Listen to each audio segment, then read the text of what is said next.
Recording starts. Let's go, new game.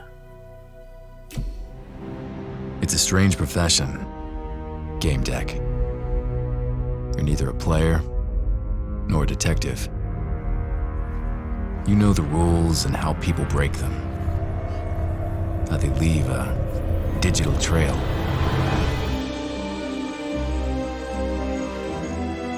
And there is always a trail, a flaw in the source code,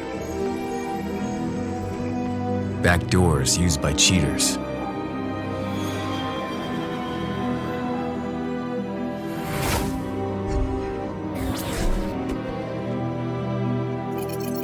anonymity skins used to cover up unpopular activities. All can be found. All can be traced. With a lot of skill and a little bit of luck. Sometimes more than a little. Because there are surprises, even for a game deck. But in the end, you keep your eyes on the prize. This is my story. What's yours? Alright, Gamedec, Game Detective.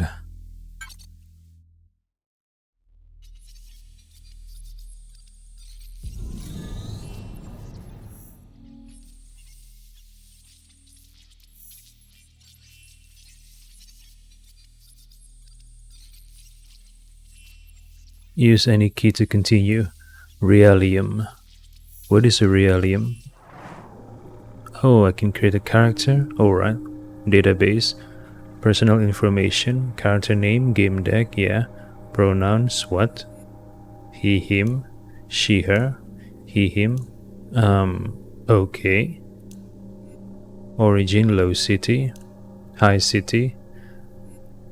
Is there no explanation about what is low city and what is high city? What are the differences? I mean, I'm already a low born. Why would I want to be from a low city? Let's go to a high city then. Values, self-direction. Dominant value guiding your character before they chose a Gamedec's profession. Your choice will determine the aspects they will start their adventure with. Stimulation. Oh. Hedonism, achievement, power, security, conformity, tradition, benevolence, universalism, okay. A dominant value guiding your character before they chose a Gamedec's profession.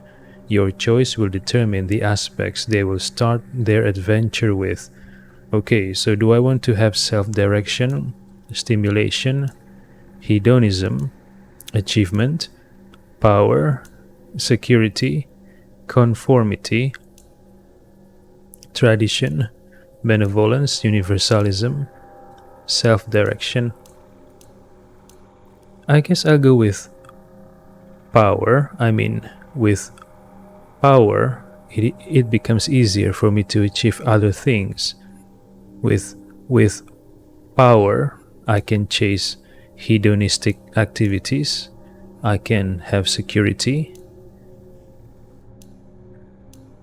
I can choose to be benevolent or not, since I have the power. Yeah, with power, I can have a lot of things. So I guess I'll go with power then. Alright. Oh, I'm choosing my avatar. Hold on.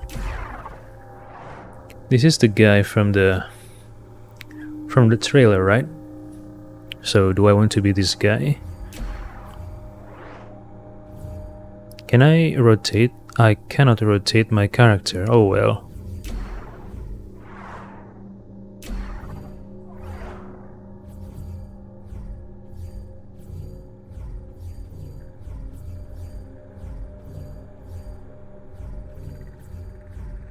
I'll just be this guy then. Character name, Gamedec. Should I change this? Or should I change to my name? Wawipopo.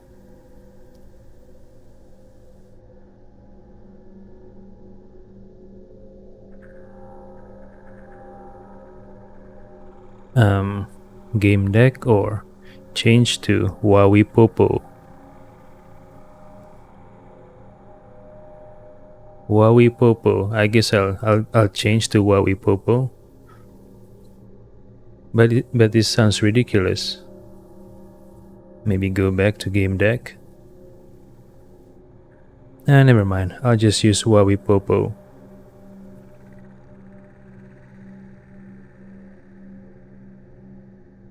Next. Apartment Realium.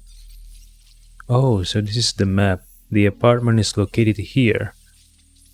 The structure looks like some kind of a mountain, a tall mountain or a tall tower. Like a pillar, perhaps.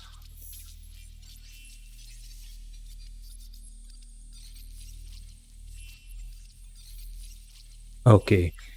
The roof of the Undercity is one of my favorite spots, even though I'm standing on one of the lowest walkways in Warsaw City. I feel like I'm on top of a mountain. Below me is a 150-meter long gaping abyss, stretching over the seemingly endless ruins of old Warsaw. A ground cleaner's company, Cyclops, chugs away in the distance, clearing rubble from old blocks of apartments. If you look hard enough, you'll notice bonfires made by savages among the dust and fog. I can hear the humming of a nearby MCC beacon, standing guard and watching over me. Yes, the ROU is definitely one of my favorite spots. Unknown Spots, Sebastian Belli's blog. Alright, I'm assuming I'm currently inside the virtual world, not actually in the real life Warsaw City. Alright.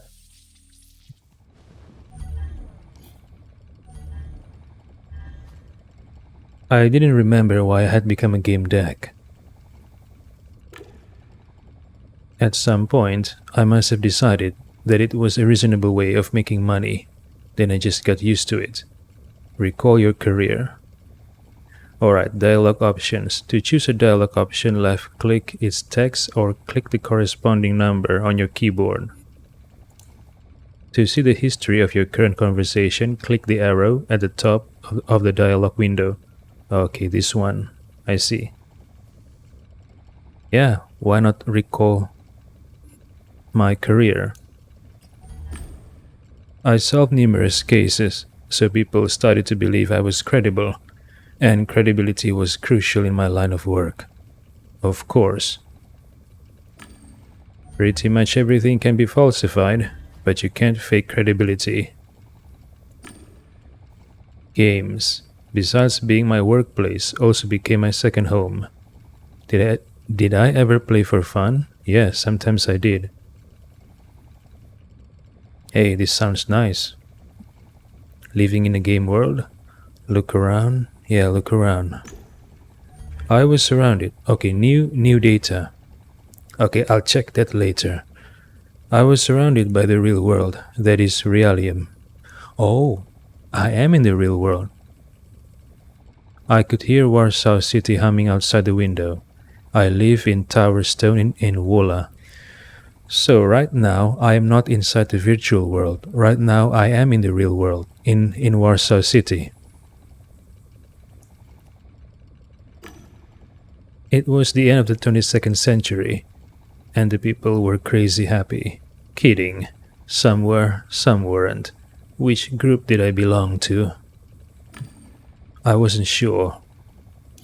Alright, so this is the history, the dialogue history, I see. Codex. Ah, I see. Interesting. Virtualium. Gamedecverse site. Gamedecverse webpage. Do you want to know the Gamedecverse world better? Are you interested in news, updates, and gossip? Oh, This is the actual website, alright. I thought this is in-game stuff. Gamedec's, Galahad on Gamedec's. Cal, one more stupid question. Shoot. What do you think about Gamedec's? I think it's a fun but completely unneeded profession. A blown up nothing. Redundant. Oh, Frank, I disagree. Being a Gamedec is a sensible profession. But when something bad happens inside a game, it's easier to just pop up the hood, take a look inside and see what's wrong. Such problems should be handled by programmers, analysts, not game. And that's where you're wrong, Frank. Just like my mom when she added cocaine to the cake instead of baking powder. What the heck? Cal's mom used cocaine to make a cake? She did that? Yeah, in real life too. What a woman. But let's cut to the chase. Games are complicated, right? Right. AIs are watching over them, right? Right? The number of Cheetong characters composing them is so great that no one person could ever know the whole program of even the simplest game, right? I'm not sure about that one. Frank, in my brain, there's 100 billion neurons. In yours, there's half of that. And every neuron has 10,000 junctions on average, synapses. And multiply 100 million by 10,000, and you will get a 1 and 15 zeros. It's called a quadrillion. So, it sounds like Frank is not interested in this conversation. Alright, let's continue. Your helmet controls a quadrillion synapses. Now take a game like Crying Guns, where there are 50,000 players on a single server. 50 times a quadrillion gives you 50 trillion variables per second, and that's just controlling the brains of the people playing the game. When you add their stimulation, neuronal response control, creation of the world with the whole sensory report, i.e. pictures, sound, smells, flavors, temperatures, you are going to get a factor multiplying all that by another million. Around 50 septillion variables per split second. That's a lot.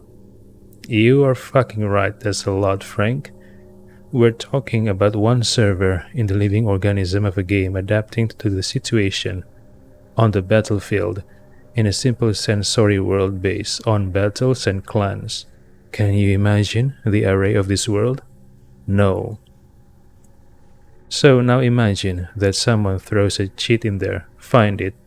Impossible. Order an AI to find it when the person who implemented it made it so that AI cannot define it. That's possible. It's easier than you think. Now, how do you find that cheat? I don't. Exactly. You won't find it by browsing the code, but a Gamedec will. How? Gamedecs usually don't know about programming, at least not at an expert level. Gamedecs don't browse the code, they look for the people who implemented the cheat and nicely ask them to remove it. Oh, okay, so Gamedec is like a... They're similar to Game Masters, I guess? Game Masters? I don't know. Gamedecs handle people, not code. They observe, draw conclusions, deduce, and analyze. They need 3 things: to know about games, to know about people, and to have a high IQ. They examine the problem like birds flying over a labyrinth. You're stuck in that labyrinth, running in circles. So you outsource, you call a Gamedec. They come, take a look around, analyze, and find the problem. Bingo. And then they say the famous Gamedec catchphrase, detection ends case, Galahad on games. I see. Hosts, Cal Galahad and Frank Wellington. Okay, so Cal Galahad implies, explain that it's impossible to find a cheat in a server, in a virtual world server. That's why I guess he implied it is easier to find the cheater instead of the cheat code. That's why they employ Gamedec or Game Masters. I see, interesting. Alright, what is this? Gossip? Dark. Okay, dark web is locked. It's grayed out.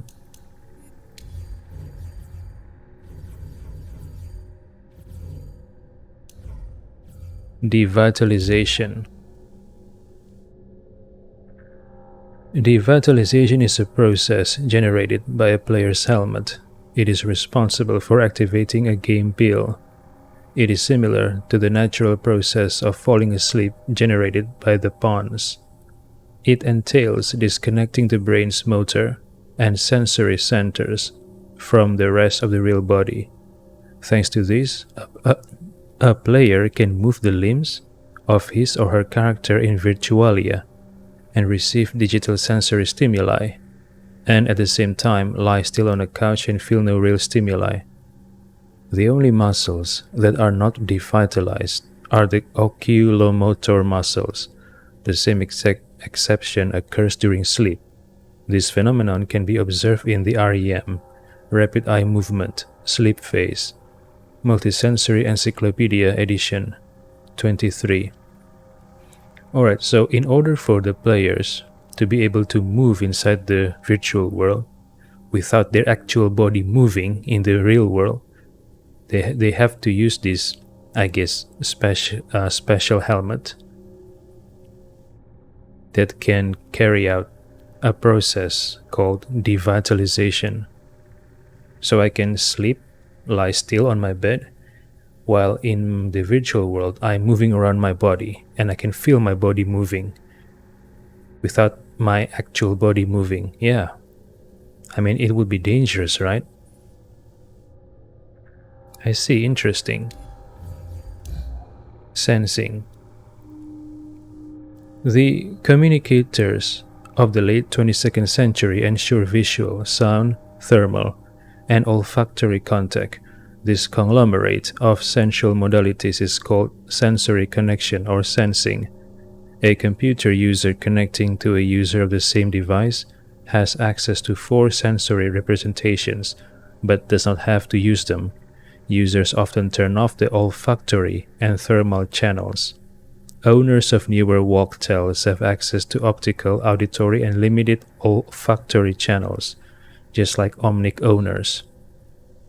The owners of the newest Temple OB coins can take advantage of the amazing quality of all channels, as OB coins send sensation directly to the interpretative areas of the brain. This makes them better than computers. Alright, I don't think I understand this whole sensing. What I do understand is maybe only a little bit. Alright, I'll just leave this for now. I'm not sure what it means. Rendan, digital brain, a device shaped like a real brain and emulating all its functions with the ability to create new synaptic connections. Rendans have both a neural network and the networks of all classes of the glial cells found in organic brains. A Randan can be based on a psychoscan of a living person, which makes it able to store a psyche identical to that residing in the original brain, or a psyche transferred from an organic brain, or it can be developed artificially from the ground up, see Pygmalion technology, to hold a new, previously non-existent psyche. This is how diginets are created. Okay, now this one I understand. So they can scan a living person's brain, right? And from this scan, they can acquire the person's personality, I think, and then install this personality in a digital brain. Interesting.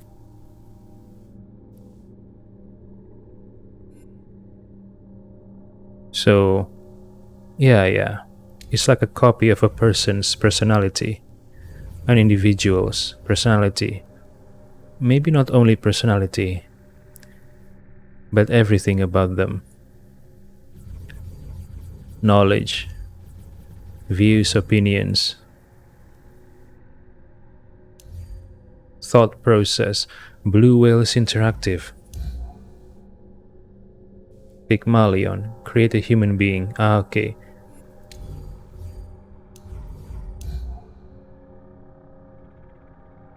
Okay. Pygmalion technology. Developed artificially from the ground up. An artificially created psyche.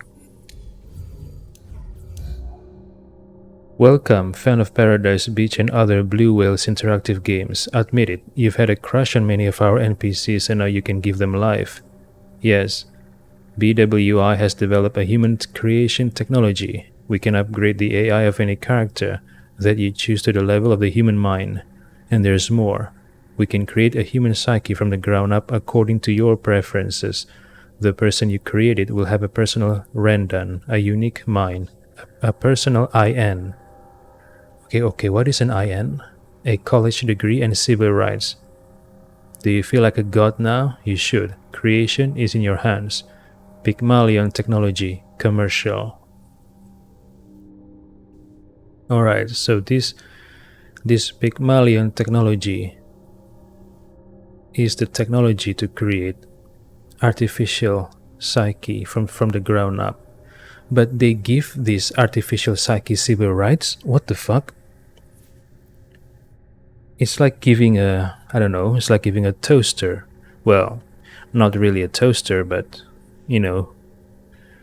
toaster and dishwasher civil rights. Or maybe in this case, a blow-up doll.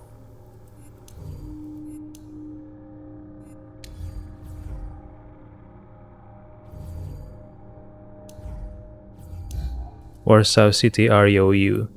The roof of the Undercity. Oh, so that's what ROU stands.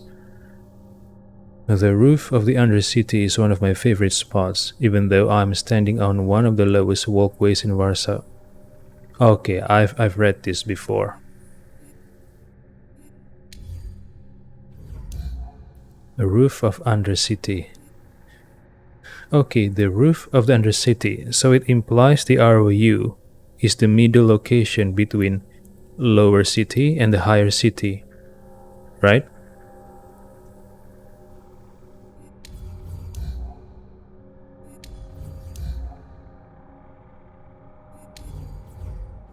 Wait, why is this still... Okay, why does this entry still has the exclamation mark? I already read it. Okay. Oh, I see. Now I understand. Each entry in the codex have several tabs on top. That belongs to gossip, dark web, news, deep thoughts, or world. And I'm guessing deep thoughts is something that I must discover myself. Maybe when I'm interacting with the game world and find new information, those info will be put into the deep thoughts. Or if I came across news that have something to do with Warsaw City, those information will be put into the news tab. Ah, I see, interesting. Warsaw City, High City. The unofficial name for the highest levels of a polis. High cities feature walking platforms, flying junks, and the densest network of new mobile routes. It's become customary to believe that high cities end at the level where the highest reaching routes of the public transportation tubes are located. Multi-sensory encyclopedia. Alright, hold on. It is customary to believe that high cities end at the level where the highest reaching routes of the public transport... Ah, okay, I see. So it is commonly accepted or believed that the high city ends at the end of the public transport route. So the question is, beyond this public transport, beyond the end of this public transport, are there more cities? Or is it actually the end of the high city?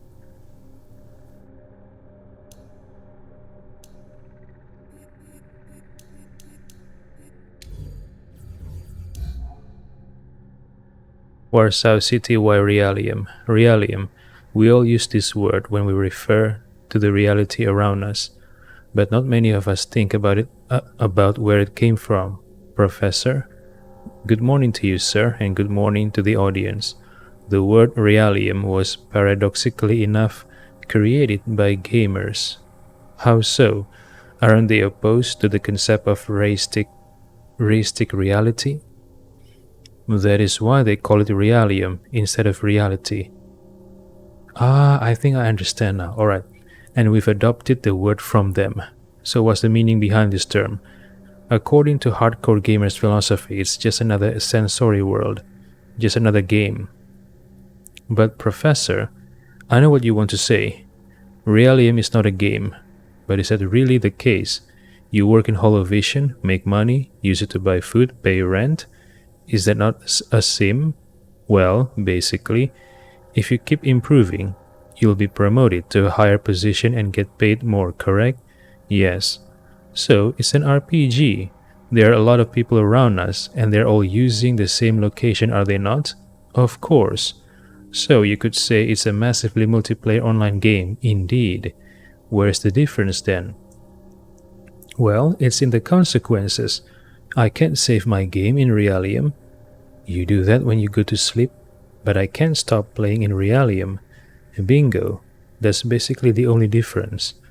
There's no logging out from this game. Besides, the vast game offerings include those that are practically identical to our reality, like Novatronic's Brahma to name one. So, gamers were right to give the Realium moniker to reality. When you look at it from their perspective, yes, and besides, it's such a nice word. Alright, now I think I understand. Realium is the reality, the real world.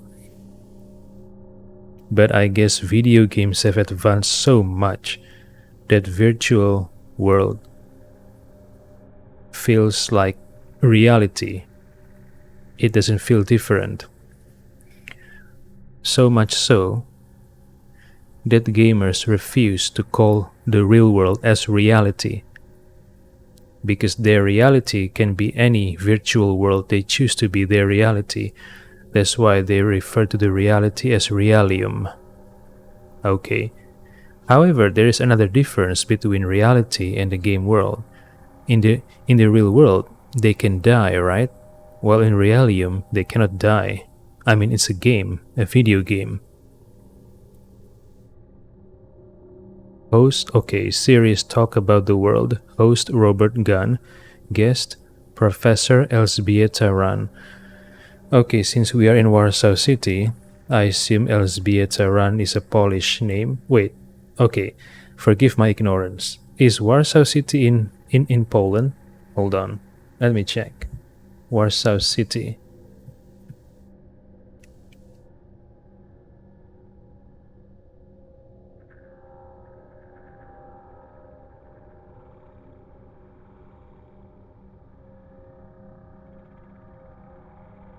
Oh yes, Warsaw, officially the capital city of Warsaw, is the capital and largest city of Poland. Alright, so it is in Poland.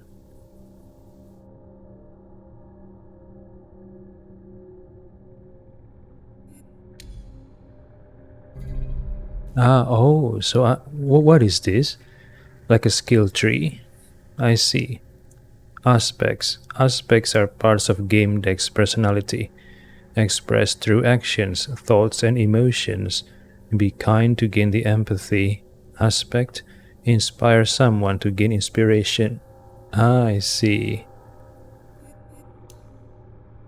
Aspects are grouped into 4 following personality types: decisive red, analytical blue, creative yellow, and sociable green.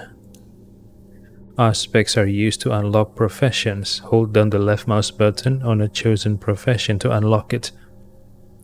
So they're like skill points, like ability points, to progress my character.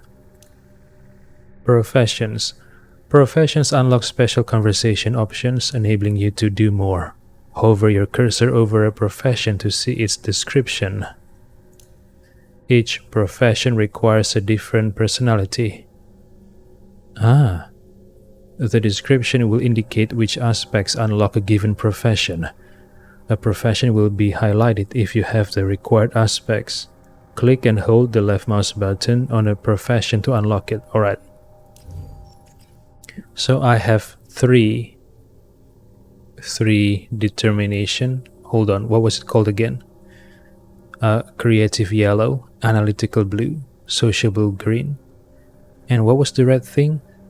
Was it dedication or determination? I forgot.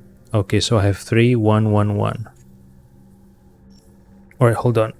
I need to increase my chair's height. It's too low. Hold on.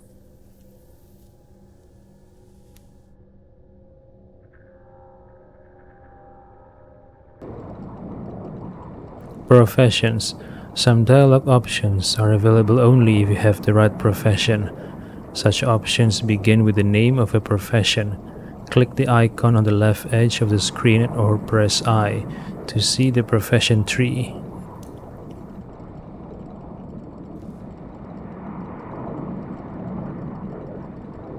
Alright, need to lower my chair now. It's too high.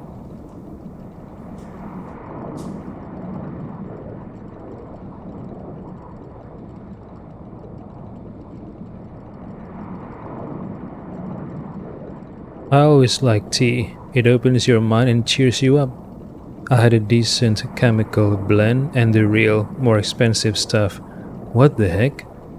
So I assume tea is a rarity? That the real one is expensive? Wow, I cannot imagine that, an expensive tea. Hey, do they taste the same? And the question is, will the less expensive option, the chemical blend, will cause me health issues? Let's go with the real stuff. The real expensive stuff. I wasn't going to beat myself up for something I had already paid for. I decided I would drink synthetics when the good stuff was gone. What? So he decided to drink the synthetics instead of the real one? What the heck?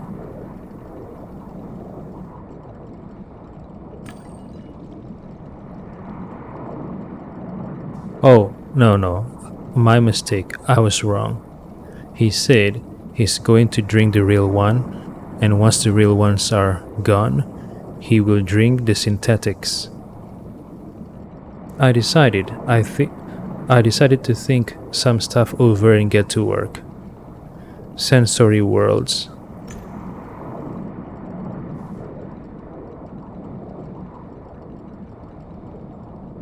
Thousands of games and millions of players mean plenty of cases for Gamedec's.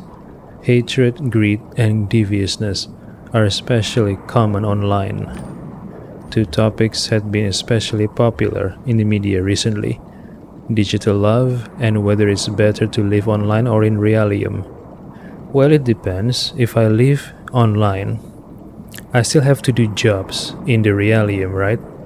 To pay for my bills, to pay for my game subscription. So I cannot completely live in the online world. I have to spend some time working in the Realium.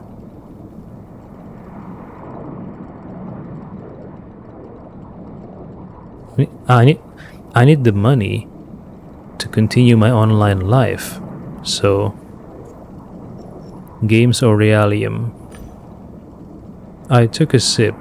Game fans say they let them fulfill their dreams and that they don't have to obey the rules of nature, which are a bitch. They can choose their gender, looks, go on adventures. Opponents call it escaping and claim that you can only get tough in Realium. Realium presents real challenges, but you can make some good money online too. And it's no less complicated than in Realium. How?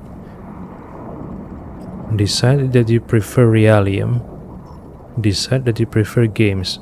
How can I make such decisions?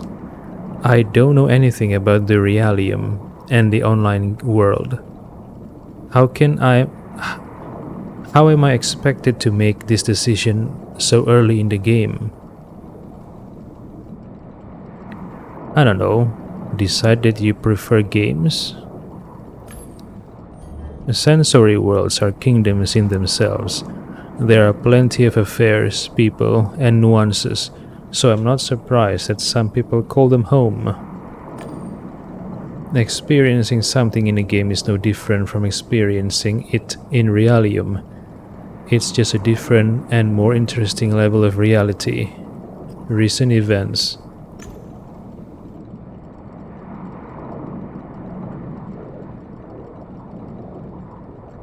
Some had been talking about the Pygmalion technology developed by Blue Whales Interactive.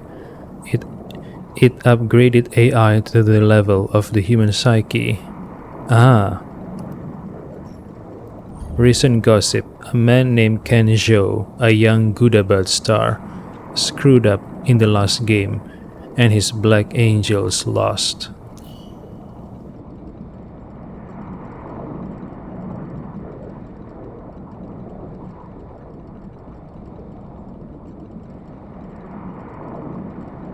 Pygmalion technology.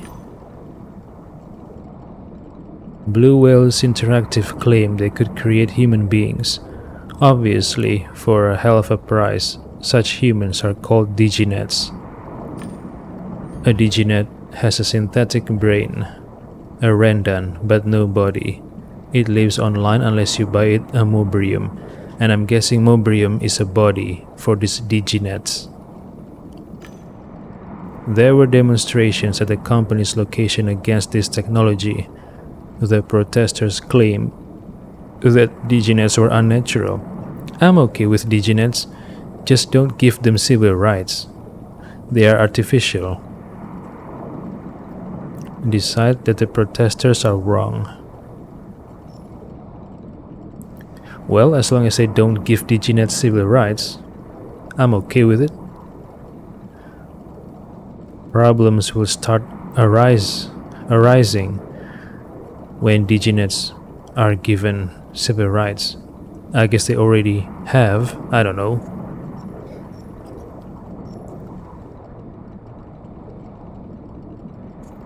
Decide that the protesters are wrong.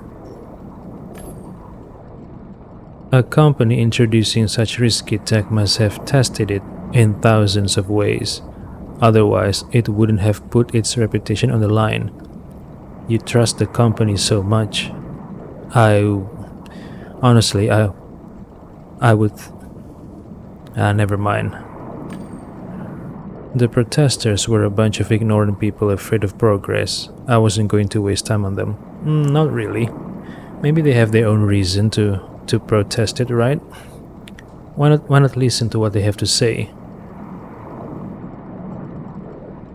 Besides, I don't really know the details of their protest. Maybe they are okay with diginets, but maybe they are not okay with giving diginets civil rights. And if that's the case, yeah, I would agree. No civil rights for diginets. Leave. It was time to get to work. Alright.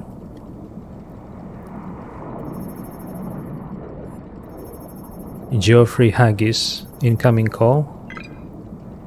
Who is this guy? Someone was sensing me. It turned out to be a man called Geoffrey Haggis. I didn't know him, nevertheless I answered. Ah, I see, hold on. Sensing. I read about sensing in the codex.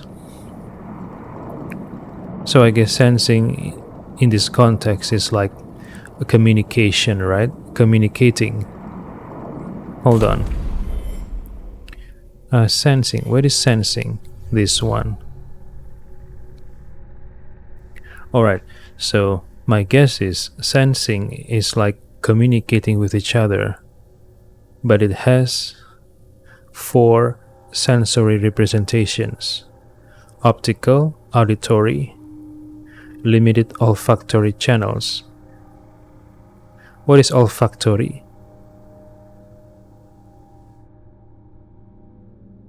Wait, they say access to 4 sensory representations, but I only read 3: optical, auditory, and olfactory. Hold on, what is olfactory? Let me check.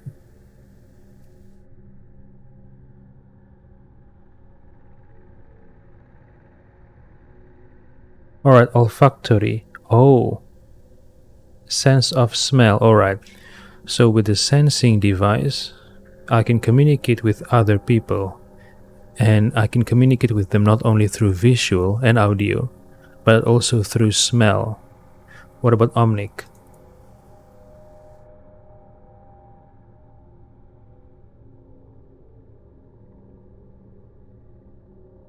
Yeah, there's nothing about omnic. They only list 3 sensories. What is the 4th sensory, I wonder? Okay. I'm so stupid. Here it is, thermal. Visual, sound, thermal, and olfactory.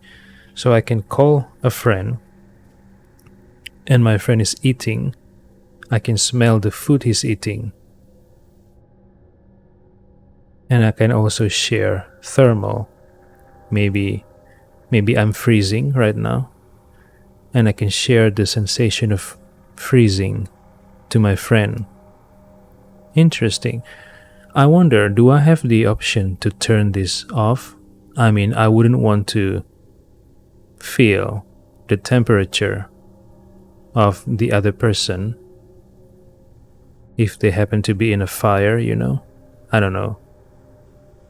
Olfactory. What if they eat something that I don't like? I want to turn off the sensory smell.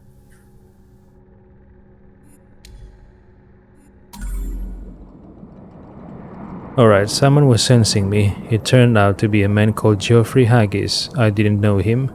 Nevertheless, I answered. Why would you answer a phone call from someone you don't know? Geoffrey Haggis says, "Oh, you're there. Please come see me. Blue Whale's Interactive Tower, level 255, south entrance. I'll tell you everything when you're here. Negotiate a down payment." Before I negotiate a down payment, I want to know the details first. Inquire about details. Wabi Popo says, "Could you tell me some more information? I still..." Geoffrey Haggis says, "I told you, you need to get here first." Wow, he's so pushy. Negotiate a down payment. Hold on, let's have a little respect for each other's time. I don't know anything about the case, and I'm not sure whether a certain amount... Geoffrey says, "I get it. You want a down payment. I'm transferring it right now. I hope it's enough. Yes? Great, I'm waiting." He disconnected. Alright, a job, I guess.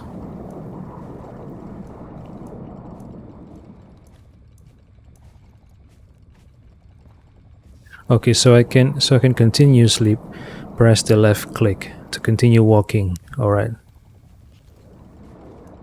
Is this game has aspects of hidden object games where I have to use my cursor to highlight my surroundings to get what I want? I wonder.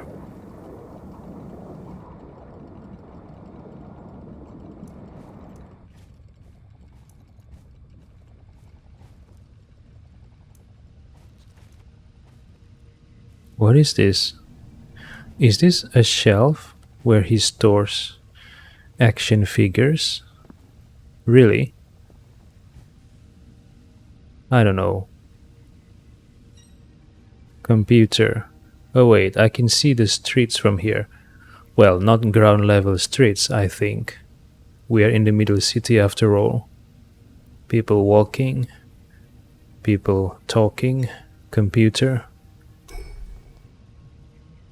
My computer. It controlled the couch, communicated with household appliances, Let me send messages and did everything else. It was old and could use an upgrade, but it still worked well enough to be reliable. Nat, let's check our mail.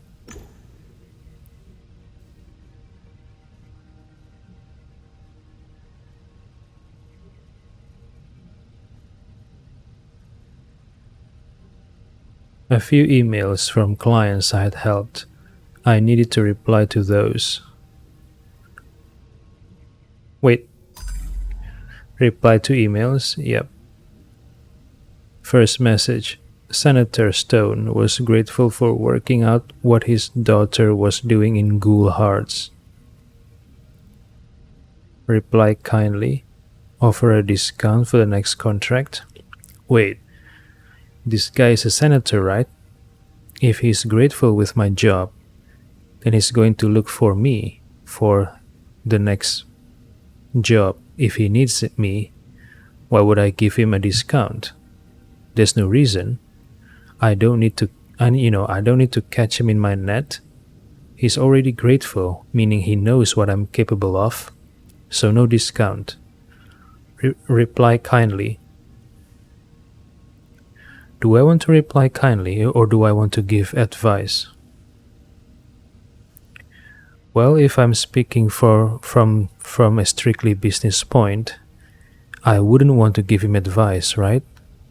The often his daughter make mistakes in a game, then the often that the senator would require my expertise regarding his daughter. Right? So no advice for you. Because I want you to keep giving me money by giving me more jobs. So I want him to make mistakes, actually. Mistakes that he will require me to fix. If I'm speaking from a strictly business point. Reply kindly. I wrote that I was happy to hear from him and asked how his daughter was feeling. It's good to nurture relationships with clients and to keep them stumbling around so they keep looking for you to fix their problems, right? What an asshole this Wawipopo guy is. I got through the other emails quickly. Some were invitations to the events. Some were spam. I replied. Check contracts.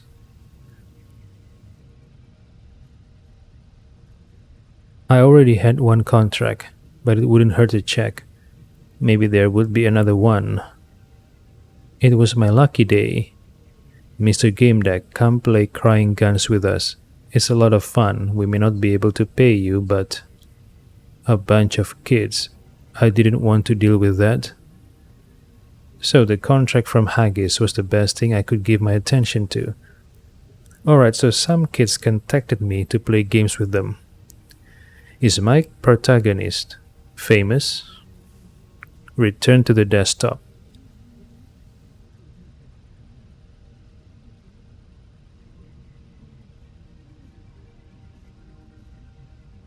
Alright, let's check the net. A new case. I wondered if anything would surface on the net. Look up Haggis. Who was Geoffrey Haggis? The director of the programming department at Blue Whales Interactive.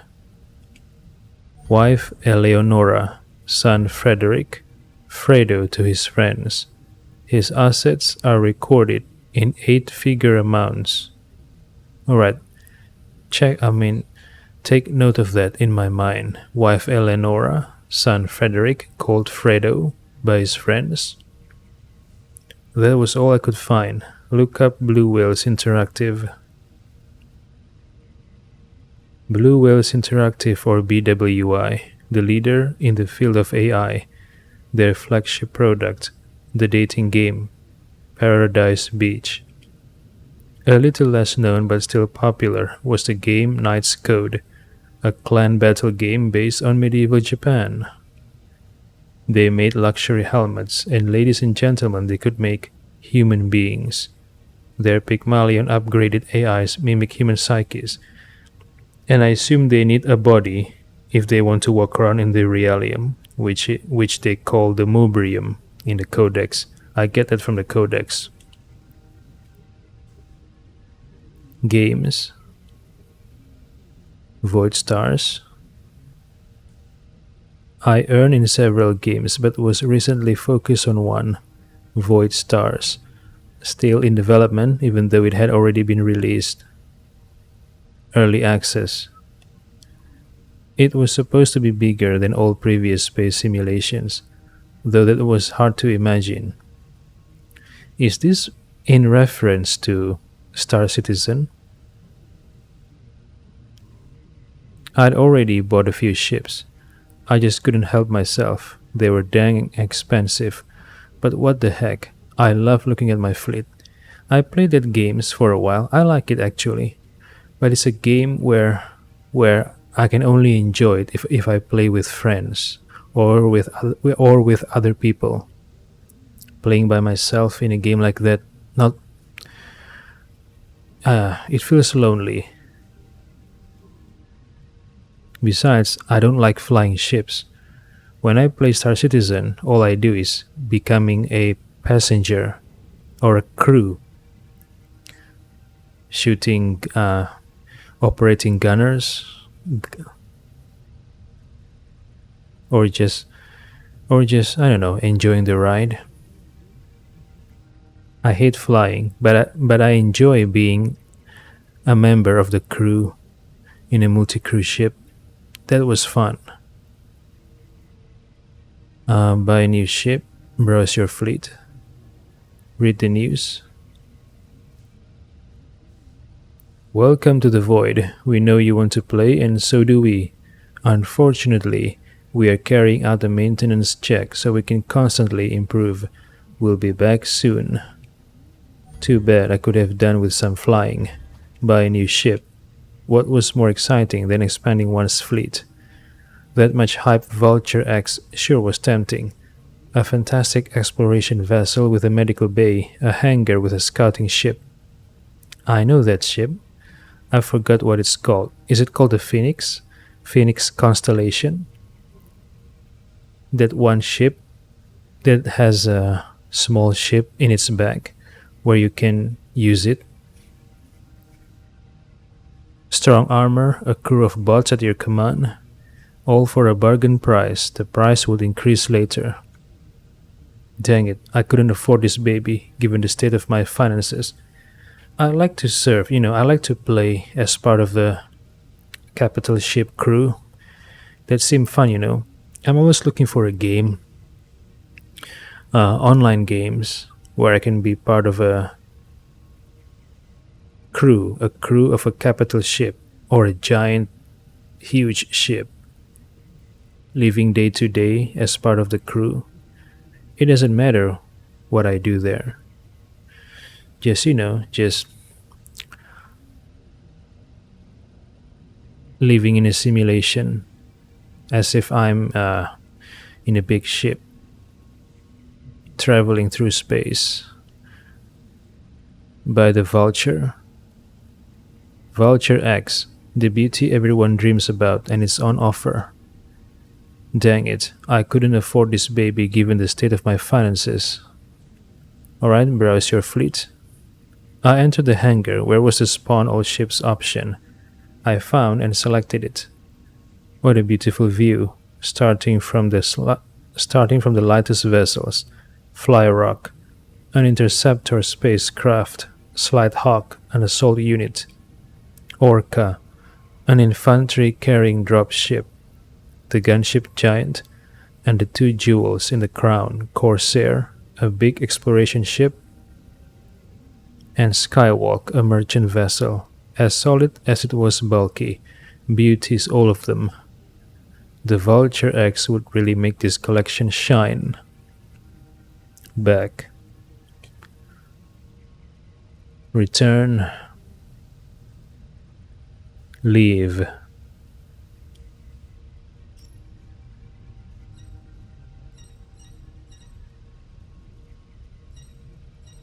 Oh, so I can't walk around using a controller. Dang, have to use the mouse?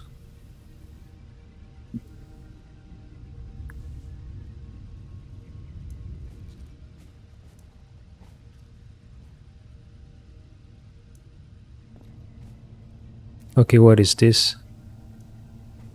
Wait, why can't I select it? Wait, why can't I select it?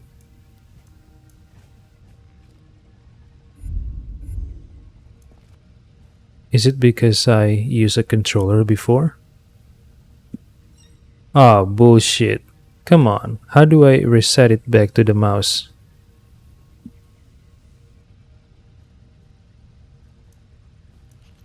Okay, how do I reset it back to the mouse? Oh, come on. Hey, I can see my reflection in the mirror.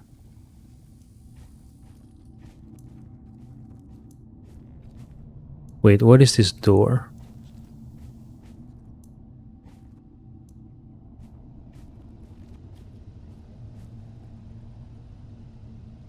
Now I can't use my mouse. I can't click on it. Is it because I used the controller earlier? That sucks. Now how can I reset the controller back to the mouse?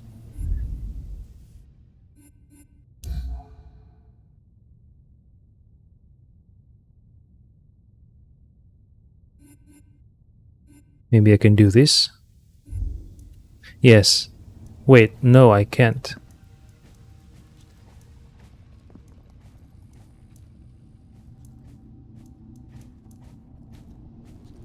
Alright, how can I save?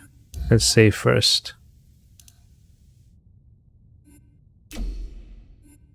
Right, now let's load.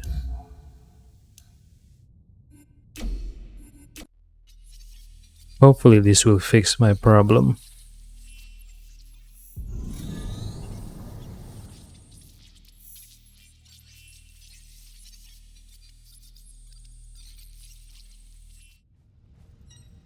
Yes, it is fixed. Alright. Couch. A virtual couch. Not the newest model, but I can still rely on it. At least I think I can. A poet would call it a gateway to the sensory worlds. To me, it was just a tool of my trade. Look at the helmet. Alright, what do they call this helmet? I forgot.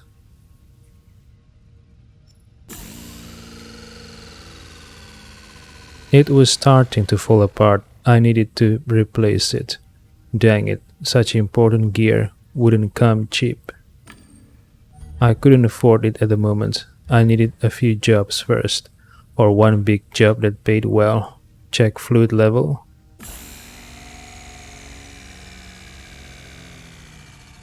Fluid levels were low. I still had a few tanks left, but it's always good to have reserves. Order infusion fluid. Done. The delivery drone would be here in a few hours. Check couch log. July 17, 2199. My last session took.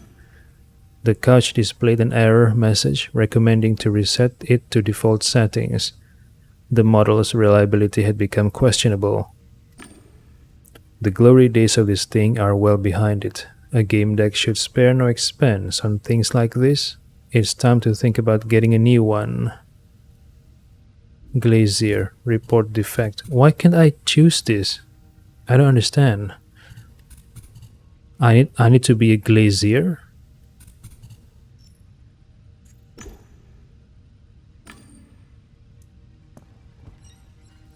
Bliss, what is this thing?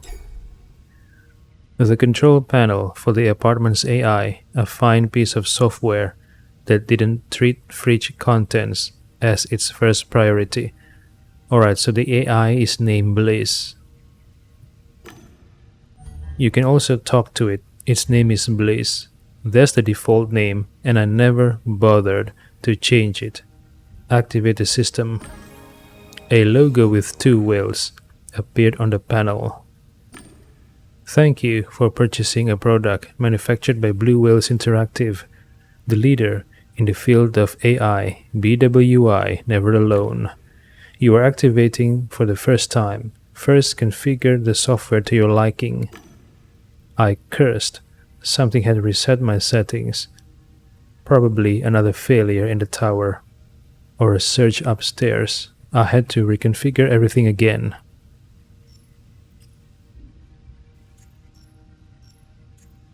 Casual conversation. A holographic figure appeared in the air.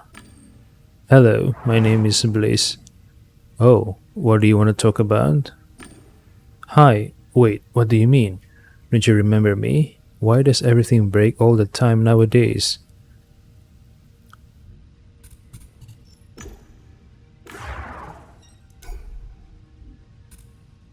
Wait, I should have checked the logs, right? What the fuck? Alright. Sorry, I'm gonna do what people call what? Safe scamming?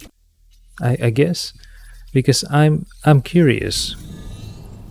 What will I find if I check the logs?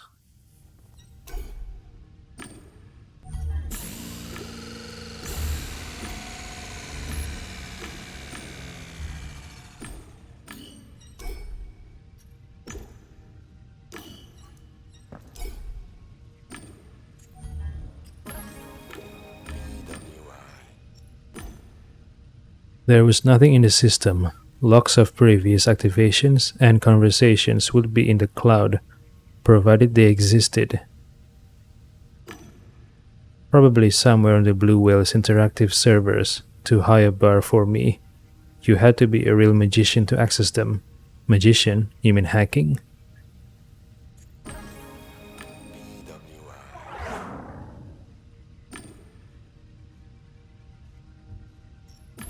Alright, what is the button for quick save and quick load?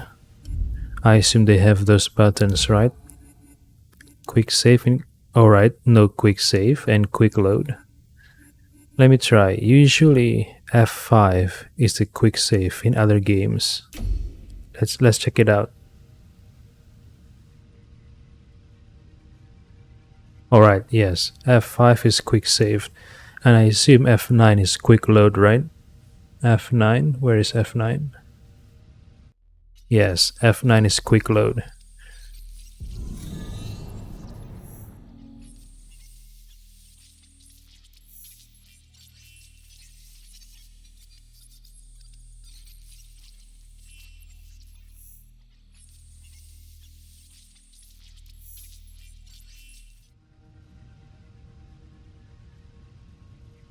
Alright, let's do this.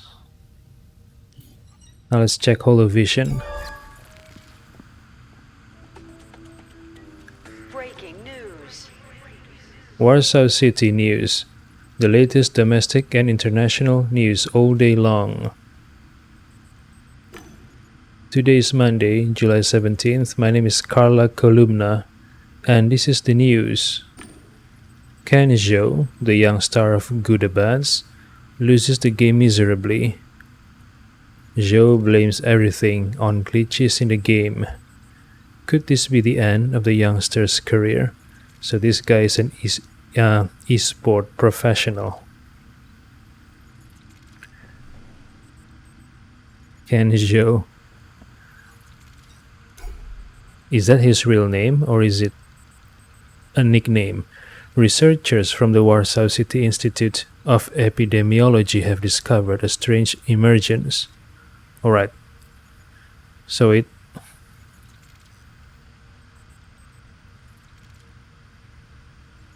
Alright, there is a new strain. Vaccination. Well, that's topical, I guess. Don't tell me that they also have mandated vaccine in this game. Humanity is entering the era of immortality. While it's true that BLBs are still quite expensive, it's surely only a matter of time. The Young Mind Therapy Center has its finger on the pulse and seeks to meet the new expectations of its clients. Immortality. Its new program aims to cleanse the psyche of childhood trauma, who'd want to live forever but be forced to revisit the same issues. Not me.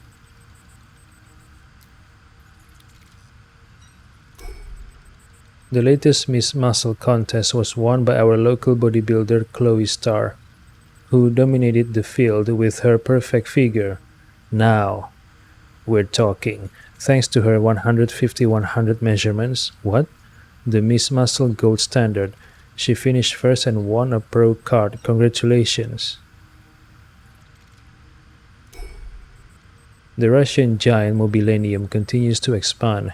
The company has just completed a takeover of yet another promising enterprise. This time it was Ravenclaw, a developer of mutation technology that allows a person to grow an extra pair of hands. Wow, interesting. What about an extra penis?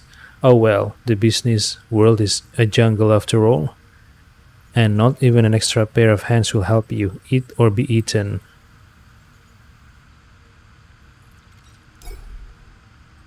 Apps that accelerate thought processes are getting more and more popular. Alright.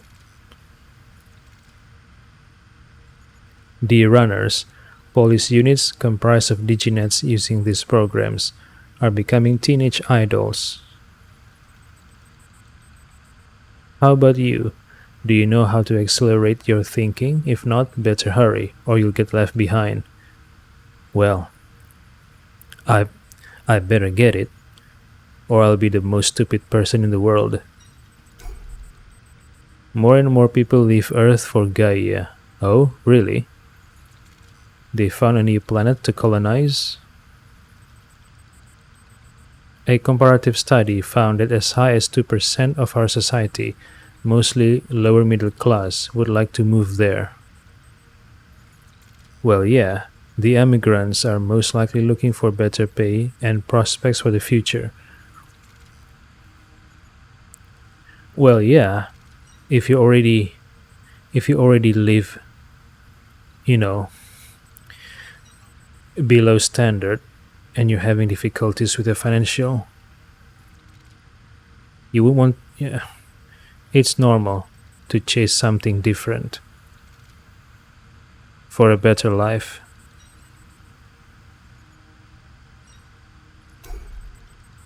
While we've all been marveling at Mobriums created by Novatronics, personal Pershell type Mobriums have made their debut, and ZoeNet Labs shocked the masses with a completely new type of Mobrium called a Gen Skin. A Gen Skin looks and metabolizes like a human. If not for the battery and the artificial skeleton, perhaps it would be an actual human. Interesting. Skeptics claim that Gen Skin, similarly to organic bodies, have multiple limitations and won't succeed on the market. Well, time will tell. Okay, new virulent bacteria strains. So it cycles. The news cycles.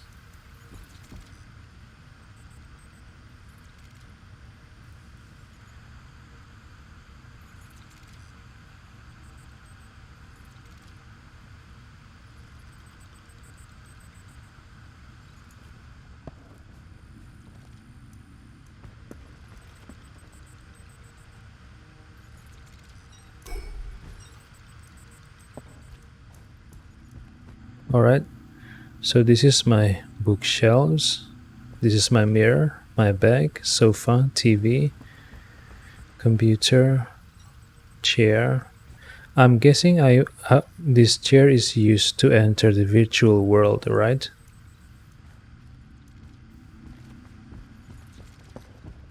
Alright, anyway. Alright, let's leave. Wait, where's the shower room? And the toilet? I'm guessing it's through this door, right? But I can't go through it for some reason. Solid doors protected me and my apartment. Or maybe they protected Warsaw City from me. What? Go to your client.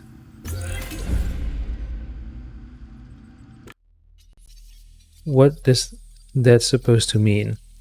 Protected Warsaw City from me? My protagonist really thinks highly of himself, yeah?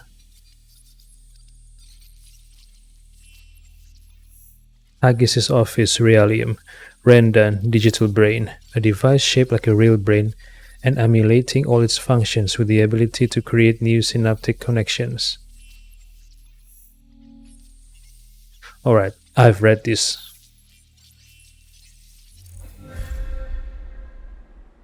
Meet with Director Haggis. Alfred says, "The director's office is behind that door. Mr. Haggis is expecting you." Codex is a popular Gamedec tool. Codex contains important information that you gather during your investigations. Left-click an icon at the edge of the screen or press U on your keyboard to open the codex.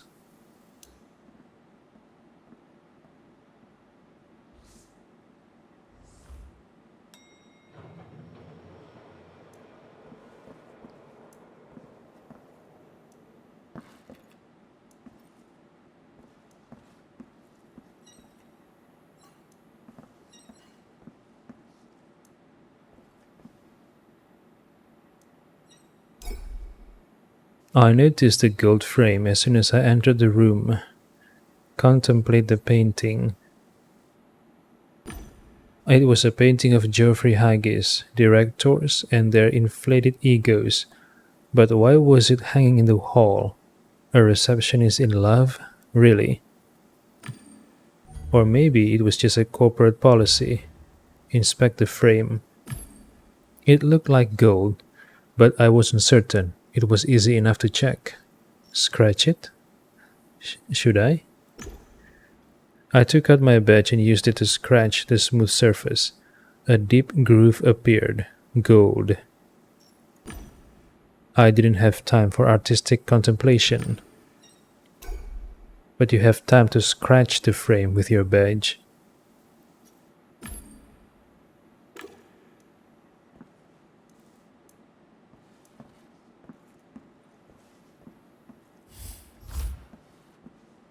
Wait, where is the receptionist? This is supposed to be... Usually, in front of the director's doors, there would be a desk for the assistant. But there's no one here. Was it Alfred? Workspace. The computer on the desk was not secured. The empty workspace exuded corporate solitude. The nameplate on the desk read, Junior Customer Support Specialist, Idris Ikari. Infotainer? How can I... Never mind.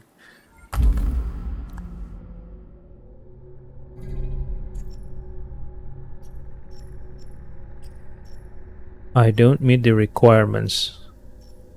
None of this. Yet.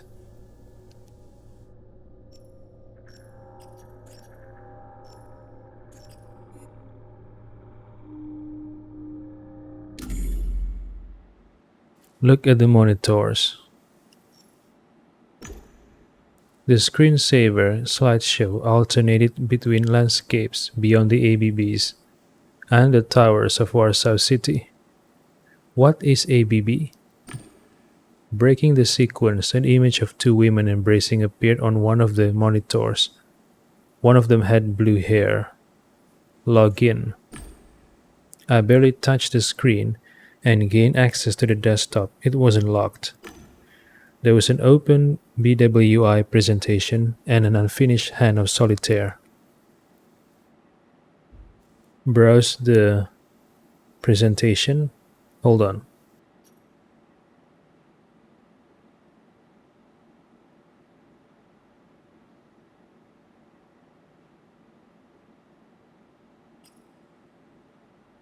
Alright, browse the presentation. I saw 3D blue whales flying through the clouds, the company's logo. The animated slides presented the financial results for the last quarter. I copied the presentation and take a look at later. Shall I finish the Hand of Solitaire? What if by me finishing the Hand of Solitaire, will make this Idris Ikazi aware that someone has been accessing his computer.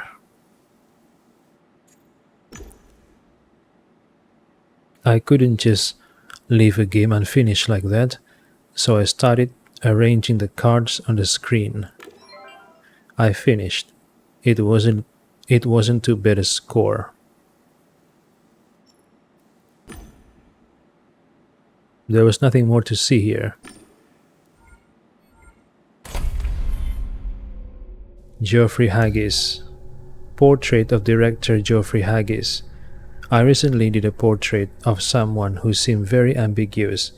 At first glance he was a careerist who came out of low city and soared to the ceiling of management in a big corporation. But the more you looked, he seemed torn, somewhat tragic. The fat folds of his face, the small eyes gleaming under his slanted eyebrows, they were dramatic. I felt like I was looking at a fallen angel. Yeah, he was fat and ugly, but he was once beautiful. On the canvas, I made him look like a leader from the Far East. He seemed pleased. Are you wondering who it was? As an artist, I don't have to keep it a secret, especially as he already paid me. It was Geoffrey Haggis of Blue Whales Interactive. Take a good look at him, and you will see something else. Celeste Paxi. Oh, this one is a gossip.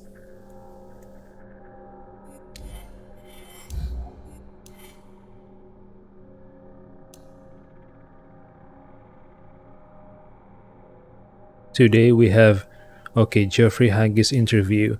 Today we have a doubly powerful guest. Not only is he big, but he's big. Was that well said, Mr. Haggis? It's Director Haggis, and I have my doubts. As to whether it was well said? Yes. You are the CEO of Blue Whales Interactive, right? Yes, just like you're the owner of this station. I'm the director of the AI department, sir. That's good enough. Excellent, Director. So, since we know how things are at work, what's going on at home? Are your kids healthy? Is your wife faithful? Hehe. What kind of question is this? Is your wife faithful? Even if she is not, why would he say anything about this?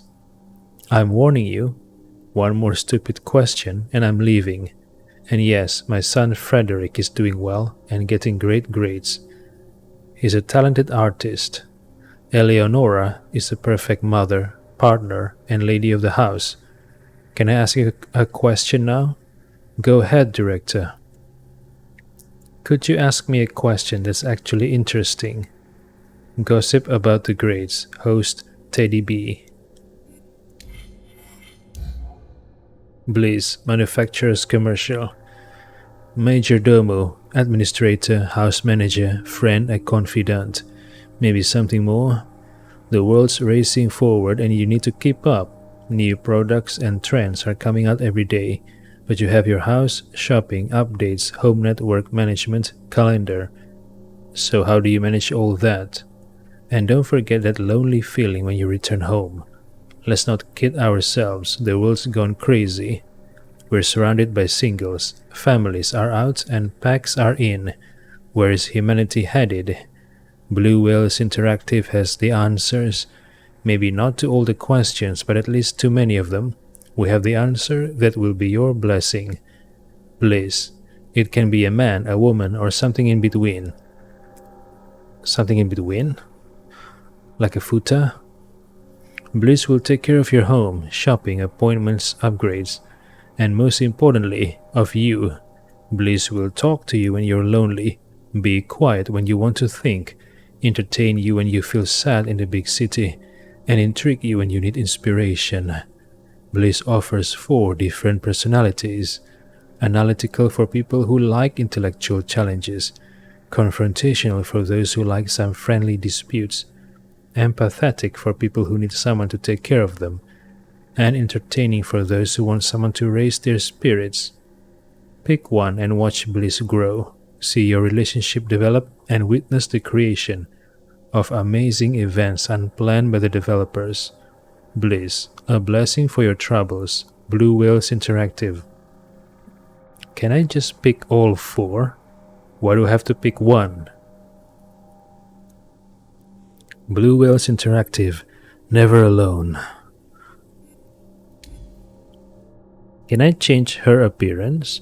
If I want to be intimate or close with Bliss, I like her to look more like a human.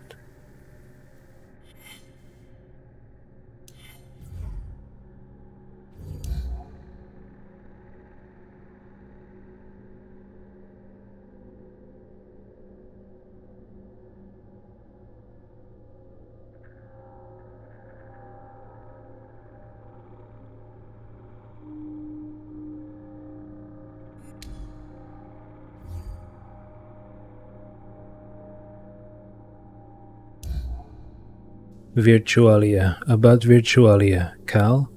I have a stupid question. Shoot. Virtualia, what do you think about them? Are you kidding me? I've been into gaming forever.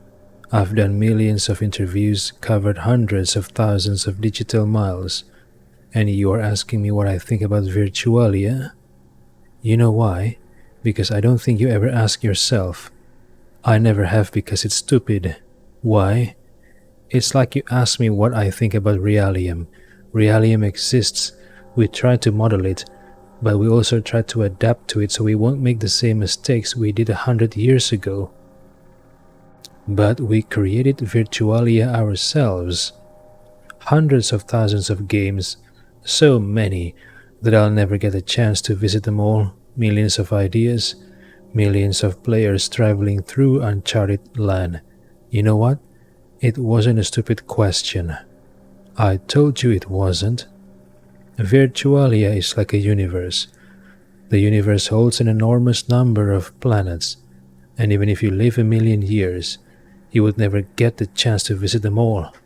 Just like Virtualia. It's kind of scary. And one more thing. Yeah? 2 actually. First, who controls it all? No one person could ever manage, and I don't trust AI. We have transcended IT singularity. We don't control what we've created. And the second thing, the AIs. They are actually controlling and developing games right now. The programmers are only kind of keeping an eye on them. And how can we keep an eye on something that controls something we can't control anymore? Galahad on Games, hosts Carl Galahad and Frank Wellington. Is this a reference to Second Life? I don't know.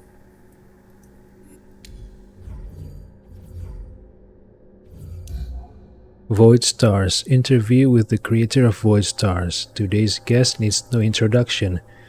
It's Chris Algernon, the lead designer of Void Stars. Welcome. Hello Susan. Hi everyone. Let me get right to the point. Are you ever going to finish the game? You keep adding ships, planetary systems, functions, but there is no end in sight.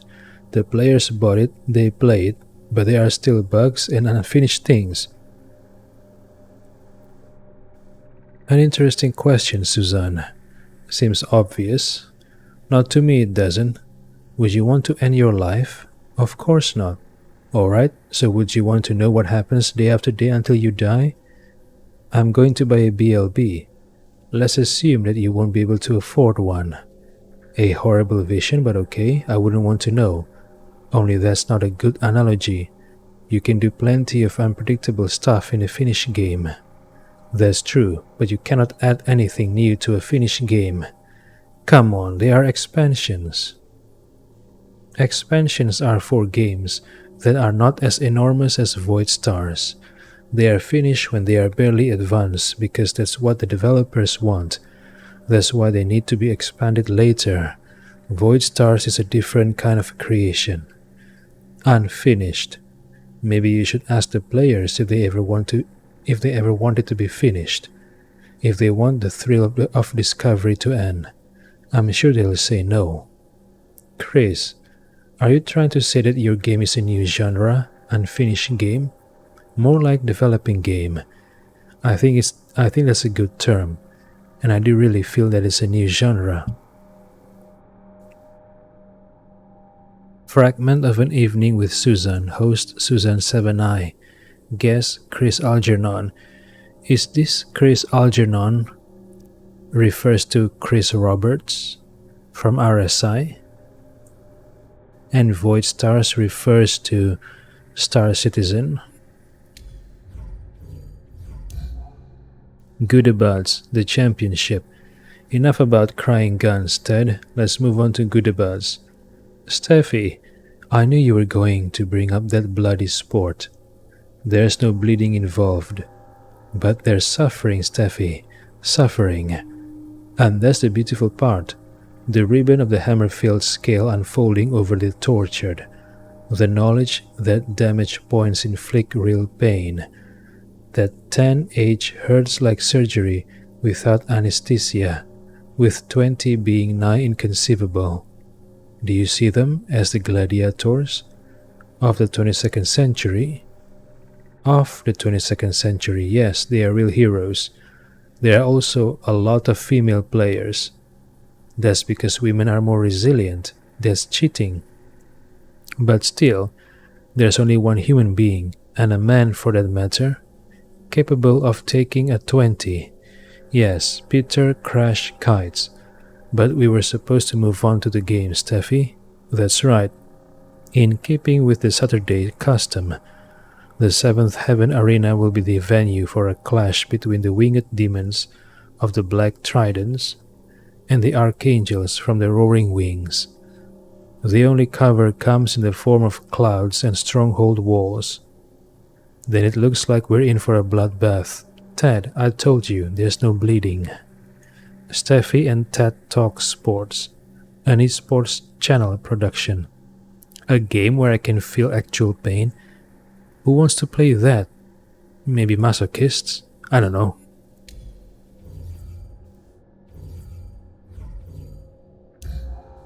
Sensory worlds. The official name used to describe virtual realities, usually games accessed through gaming peripherals such as helmets, couches, suits, and substances like infusion fluids and game pills.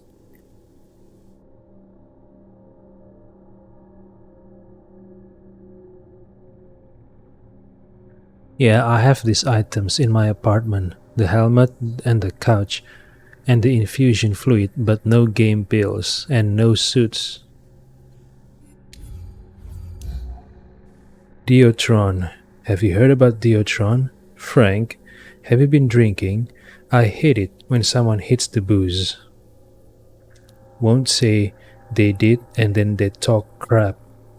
I didn't hit the booze. I'm asking you about Diotron, Carl. Then I'm going to hit the booze because you're asking me about the most absurd urban legend ever, man. Ever.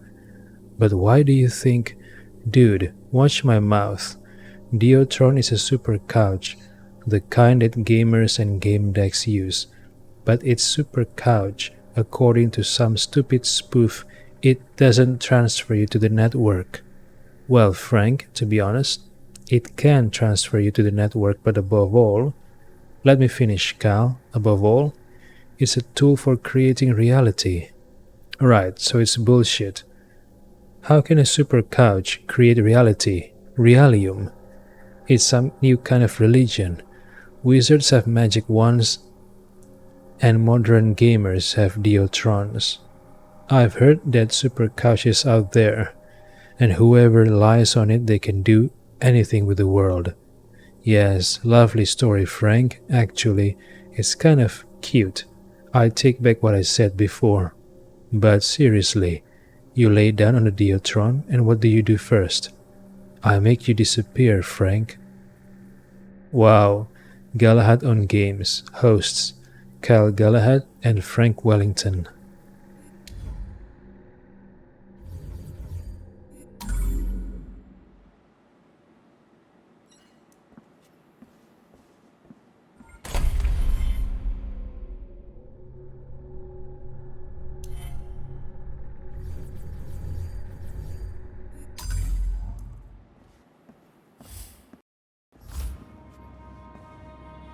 Geoffrey Haggis. The man took a deep breath and let the air out through his nose with a loud wheeze. Dialog tags, icons and tags that appear on the left of the text mark dialog branches that you have unlocked by your previous decisions. Other players might see something different or nothing at all.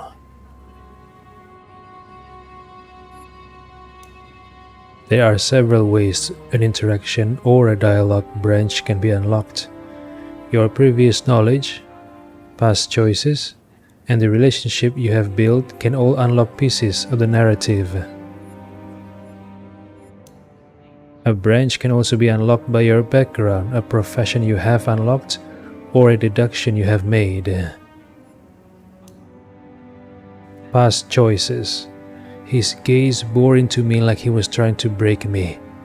Fuck, how long do you expect me to wait? Introduce myself? Why would I? He already knows me. Apologize for being late. I'm sorry for being late. Geoffrey Haggis says, I don't give a feces about your apology, Gamedec. Fredo's life, my son's life, is hanging by a thread. He's stuck online. Wow. It's been over 4 days. He entered some game with his friend Timmy. I've tried talking to Timmy, but he's clammed up. His condition makes me worry even more. My son is on the couch in the next room. Let's go there now. Wait a minute. His son has been stuck in the couch for 4 days? Why didn't Geoffrey Haggis call the police? Right? I mean, if I have a son and my son is stuck in the couch for 4 days, I would not wait for 4 days. I would call the cops at the same day. That's what I would do.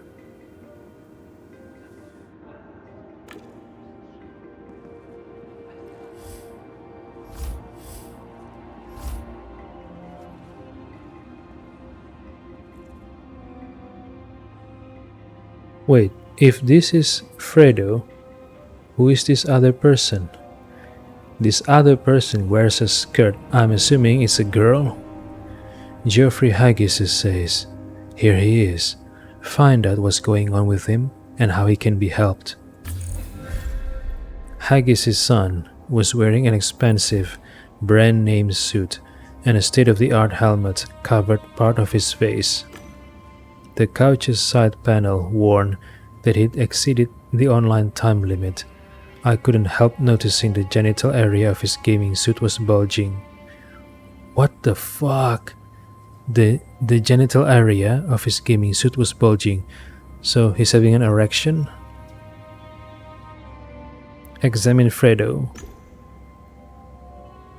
Touch his hand. I took his hand. It was trembling slightly but had a normal temperature. That happens in games that generate lots of adrenaline. His fingertips were covered in sweat. No, not sweat. I rubbed the sticky substance between my fingers and sniffed. Berries and chewing gum. Examine Fredo.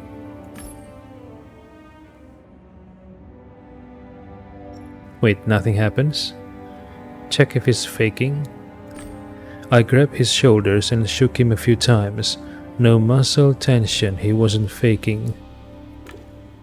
The quiet sound of the suit's massaging devices grew louder as the supporters brought his body back to the optimal position. Haggis cleared his throat impatiently. I welcome your conclusions when you're ready. Examine Fredo. Examine his face. I lean over and look under the helmet's visor. There weren't any signs of an extended online stay. Expensive supplements did the trick. I noticed a healing bruise on his jaw under his ear. There was some discoloration, the signs of scar stop overuse. I had no idea what could have caused them. Scar stop?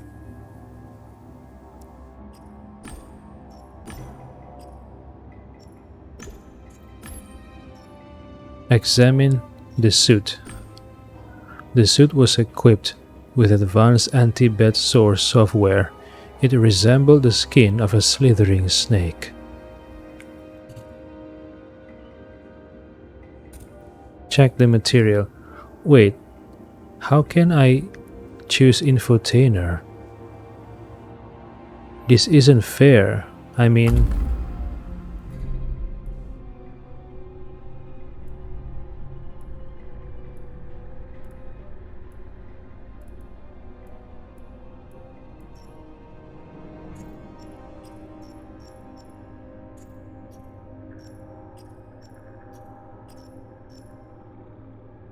I need one.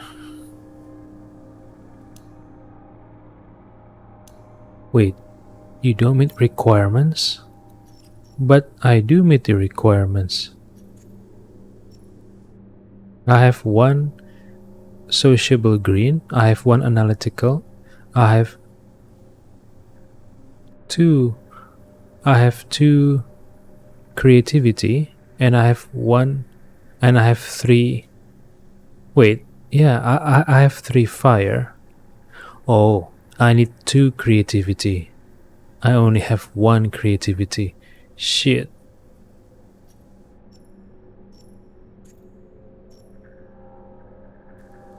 Did I already made a mistake in my gameplay? Not trying to build my professions from the start? Am I already screwed in my gameplay?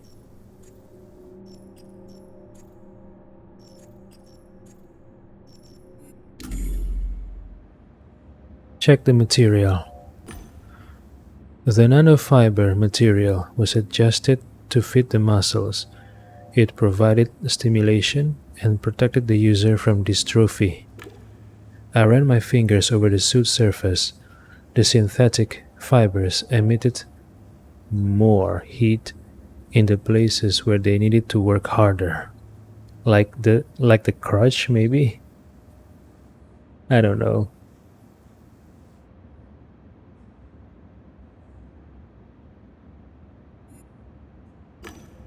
Any conclusions? Asked Geoffrey Haggis. I'm starting to lose my patience.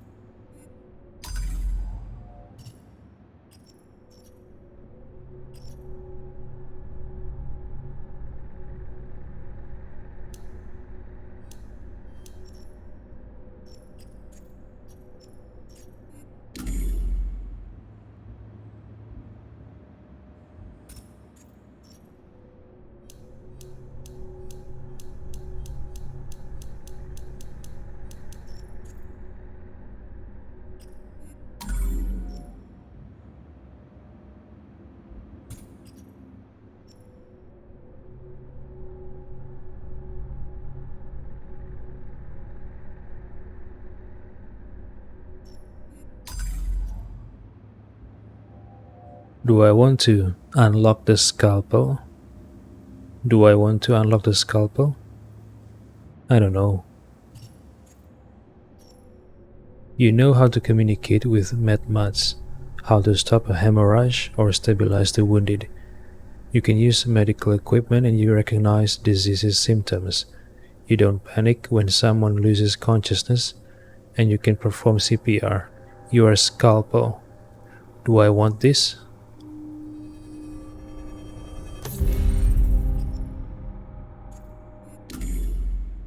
Present your report.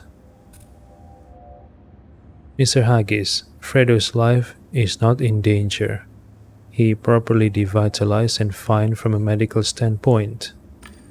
He's been locked in for over 4 days, but there are no signs of adverse effects from the session. This is some excellent equipment.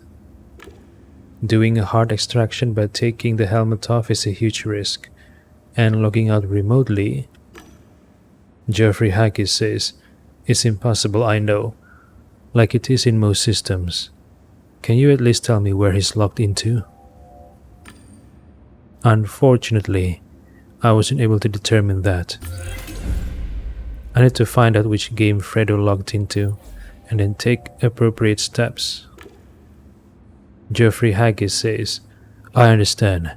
Fredo entered with his friend Timmy, a spineless pushover. He's in my office. Maybe he knows something, but hurry. He'll be picked up soon.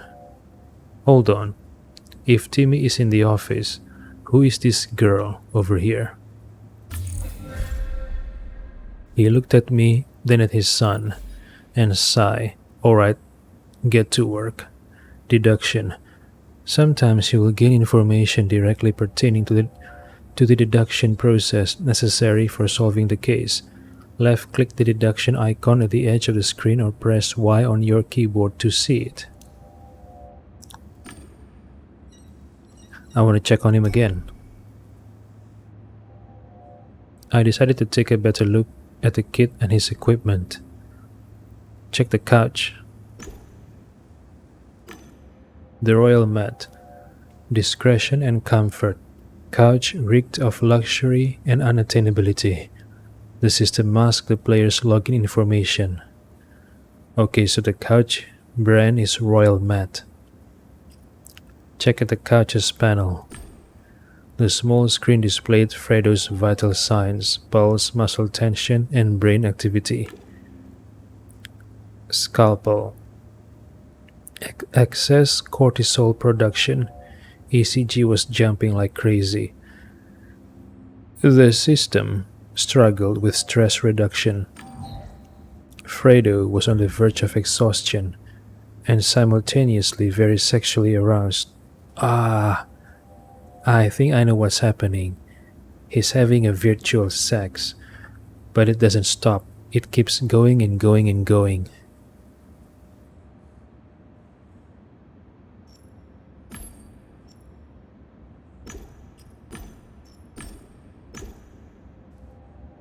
I lean over to get a better look at the helmet. Check the helmet number. To get a look at the number, I had to lift the boy's head. Raise Fredo's head. I gently grabbed his head and tried to turn it a little. Fredo moaned. What the fuck? Careful, you're hurting him. Explain. Relax, he'll be fine. I've done this hundreds of times, trust me. He clenched his jaw, as if restraining himself from cursing. Do what you must. Continue. I turned his head to access the helmet's technical data panel. The boy exhaled heavily. I took a good look at the panel and scanned the helmet's serial number. Checked the screen. The visor screen had no info on Fredo's virtual location. An intentional safeguard. I think this Fredo kid is accessing what is the equivalent of a porn site. But the problem is, maybe there's some bug or glitch that makes the virtual sex non-stop, and he's on the verge of exhausted to death, maybe.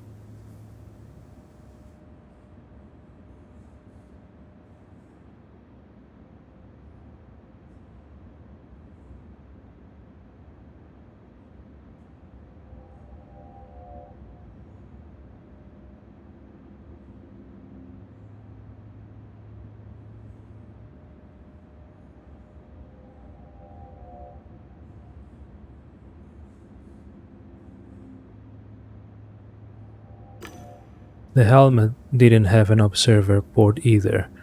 There was no way to see what he was playing. Full discretion.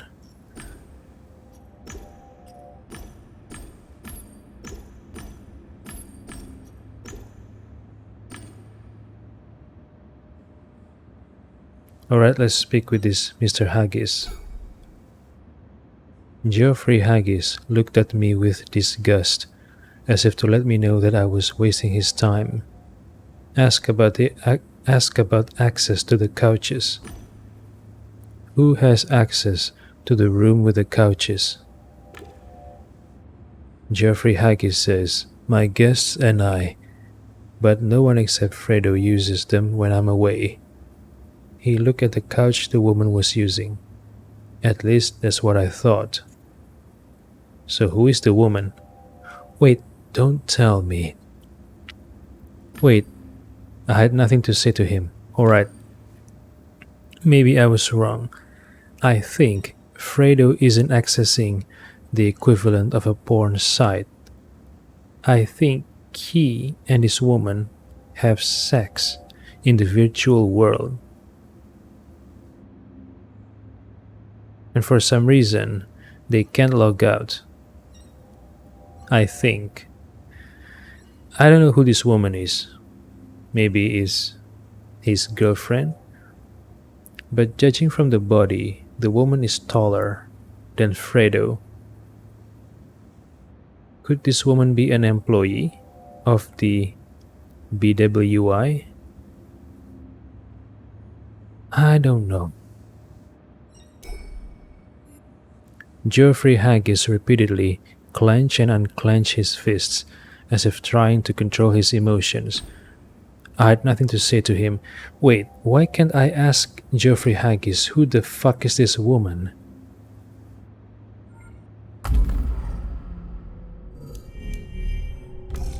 How to help Fredo. Fredo is agitated and exhausted. Each main node in your deduction panel is the question you are trying to answer. On the left side of it, you can see the clues that you've gathered. Possible answers are listed to the right. Hover over them to learn more. Every decision in the deduction is binding and cannot be unmade. If you choose the option "Let the father find his son in the game," you will in fact abandon this case. If you believe you have enough information, click and hold the left mouse button over the chosen answer.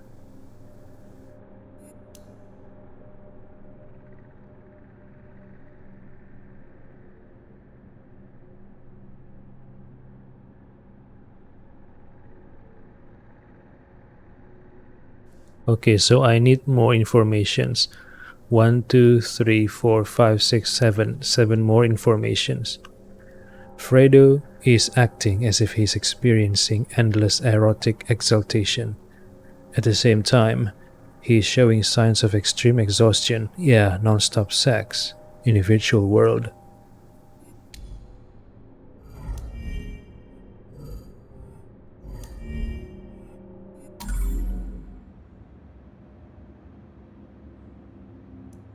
Alright, why can't I ask the father, who is this woman? What the fuck? Something so obvious like this, and my protagonist doesn't even think about asking the father who this woman is? Geoffrey Haggis says, I hope it's something important. I had nothing to say to him. Oh, what is this? Fredo's clothes. The civilian clothing was hanging in the closet. It's good to take it off and change into a suit before going online. Search. The clothes looked like they had no pockets. I was hoping to find a walk-tel or an omnic, but there was nothing here. Shit, I need to unlock infotainer or sleeves. How can I do that? Infotainer or sleeves. I need 1 heart and 1 analytical. How can I acquire 1 heart and 1 analytical? How can I do that?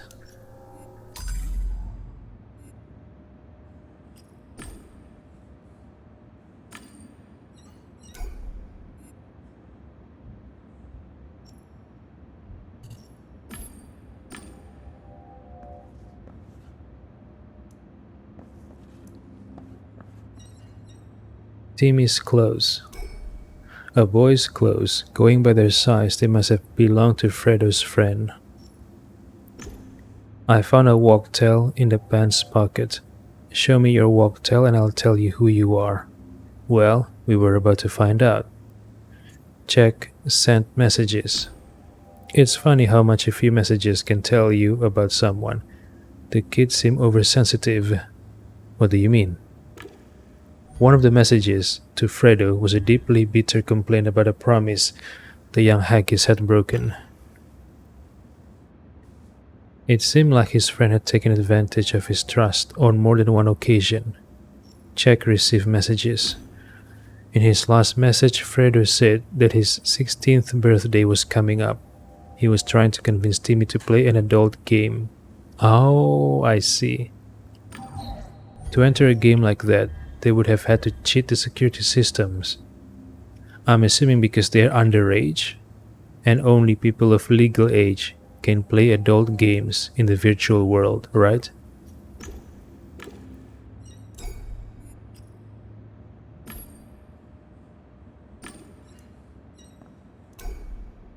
A royal mat couch in full working order, the latest model obviously. The casing was slightly loose. Inspect carefully. The side panel was loose. Someone forgot to tighten the screws. Remove the panel. I tried to loosen the screw, but it wouldn't budge. Should I pull it? Tactical retreat. I left it alone. Maybe I can find something to open the screws.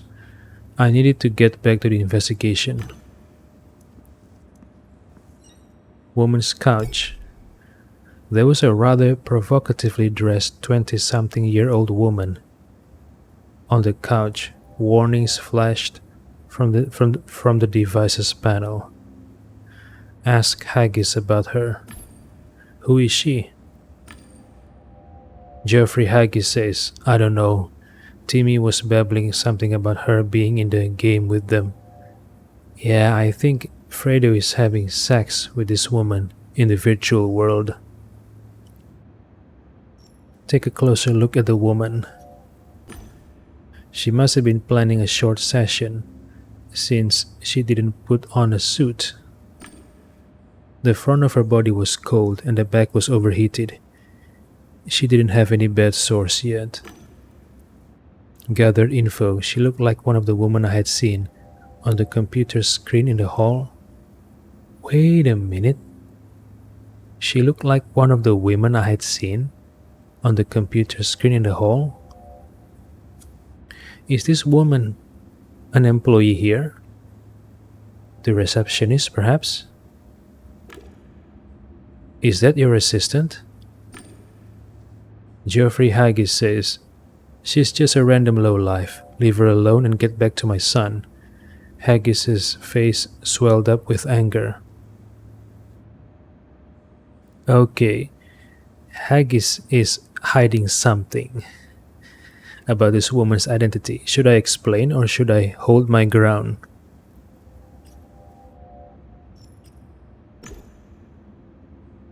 She may have some crucial information. Alright, just hurry up.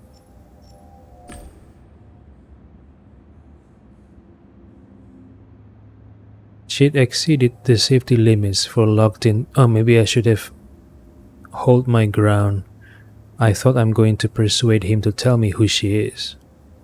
She'd exceeded the safety limits for logged in time. Over 4 days without a suit.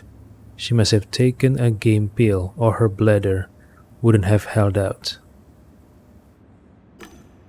She started revitalization, but something interrupted the process. Even though she couldn't control her body, I thought she could hear me. Her helmet had an external monitoring port. I could connect to it and see what happened. Connect to the helmet. Haggis noticed what I was doing. The observer's port. He nodded. I see you're prepared. When I connected to her helmet, the image was transmitted to my lenses. What will I see?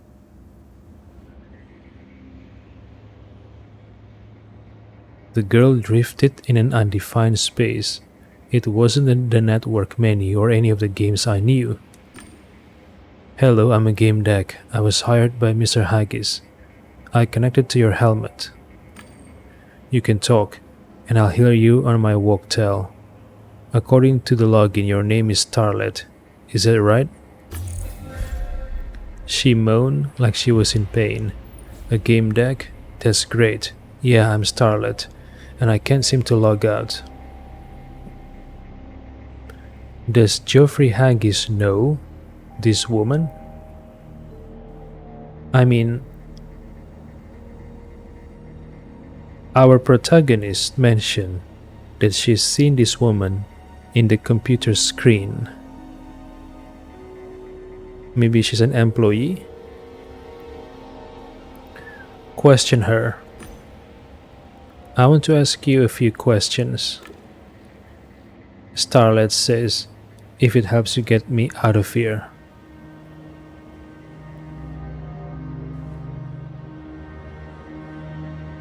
Yeah, ask about Idris. That is the name that I found when accessing the computer outside, right? Idris Ikarazi or something like that.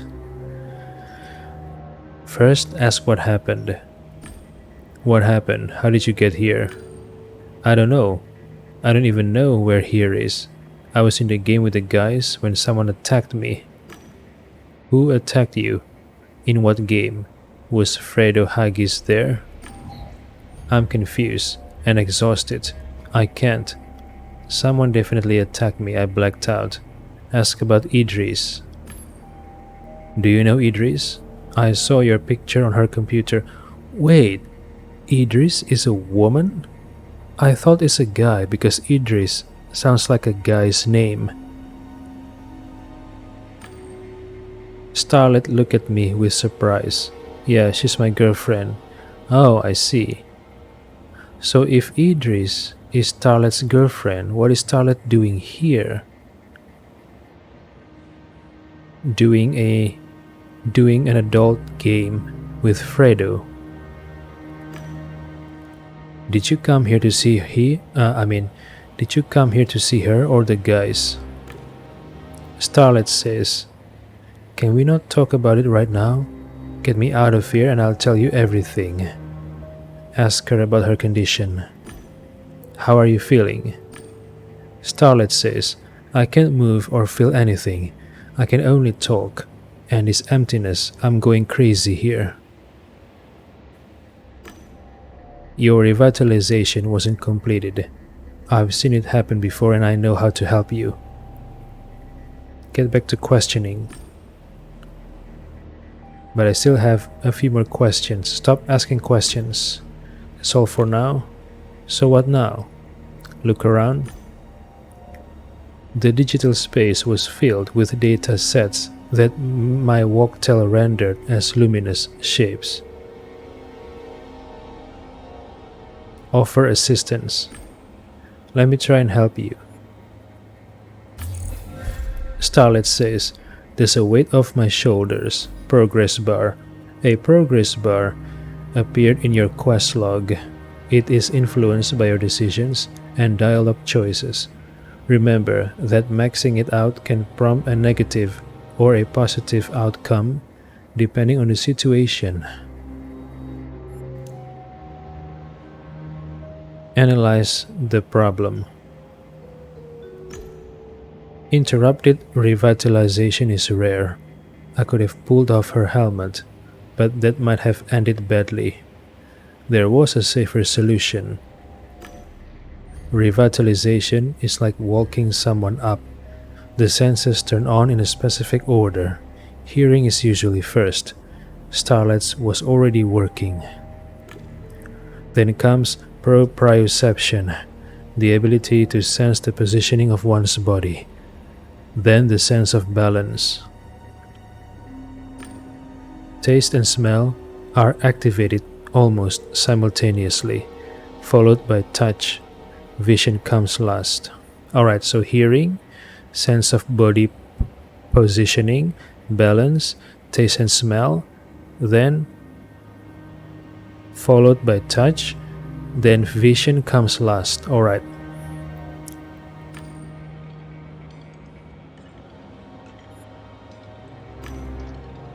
Okay, Starlet, I think I know how to wake you. Starlet says, wait, I hear laughter. What's happening? My deck detected the girl's helmet being bombarded with exabytes of data. Someone wanted to overload it and terminate our connection. Starlet, someone is trying to stop us from talking or probe me. Starlet says, dang it, what are you going to do? The attack was intensifying. I didn't have much time.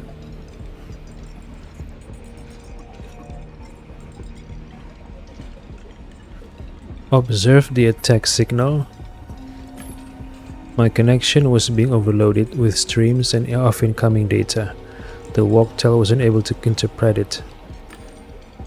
One thing for certain, the attack was getting stronger by the second. Okay. Activate the firewall.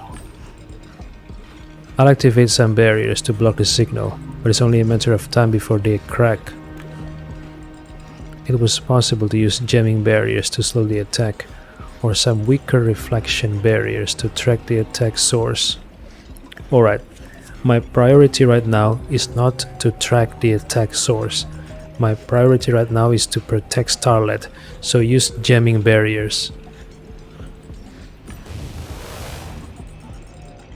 I activated the barriers, but I didn't know how long they would hold. Starlet, I put up some barriers. I bought us some time. Great, it's about time we get out of here. Question, Starlet?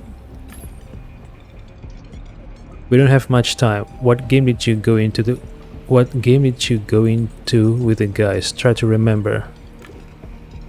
We were inside a game, but which one? I was attacked. That's all I remember. Then I woke up here. Okay, so she doesn't remember what game it was. Alright, revitalize Starlet. We don't have much time. I'm going to try to get you out of here.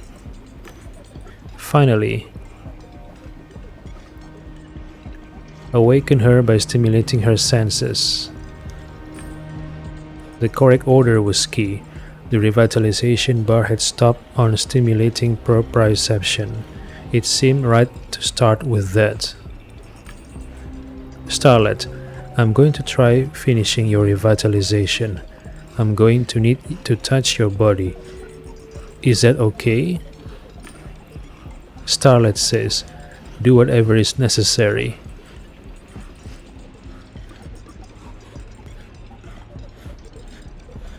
Alright, so proprioception, the sense of body's positioning, right? Should I shake or move Starlet's arm? Maybe move. I felt around for Starlet's arm in Realium, raised it, and moved it around. The revitalization bar moved forward. Proprioception complete, a good start, but the screen didn't display the next stage. The next stage is balance. Stimulate the sense of balance. I decided to stimulate her inner ear, her sense of balance.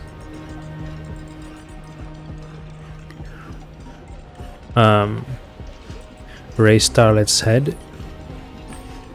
I gently raised the girl's head. Starlet says, oh, something's happening, I feel dizzy. That means your inner ear has been stimulated. I can stimulate another sense. Alright, after proprioception, balance, and then taste and smell. Taste and smell, right? So, smell.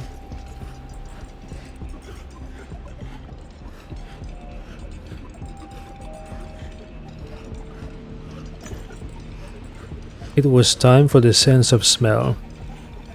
I knew it was connected with taste. I hesitated. Give her a piece of mint gum.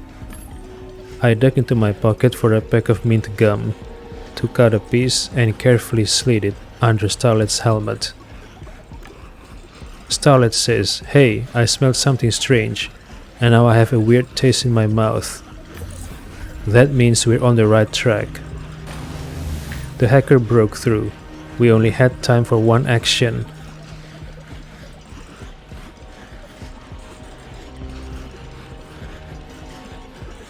After taste and smell, then touch and vision, right? Finish revitalization. Okay, after touch it should be vision. But I only have one last action to do.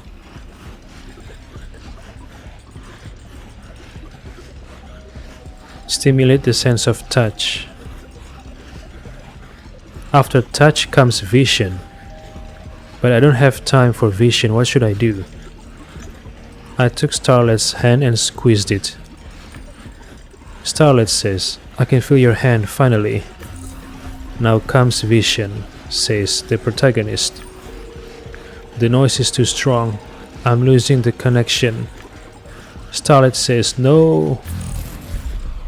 Come on, you can save her. You save her, right? Wait, what? What? Why did I fail? Wait, I don't understand. Why did I fail?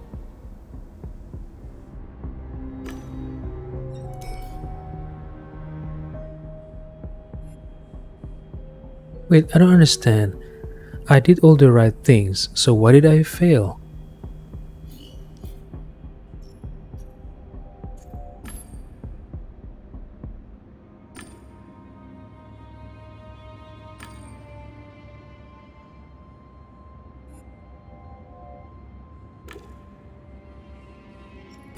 Wait, why did I fail? I did all the right thing. I used the jamming barrier, right? It it implies that the jamming barrier gives me more time. Then why did I fail? I did the order correctly. Alright, I apologize for the save scumming, but I feel like I'm doing all the right thing. I have two options, to use the jamming barrier or a weaker tracking signal. I said my priority is to save her, so I used the jamming barrier, and then I did all the revitalization in order correctly, and I still fail? I don't understand why.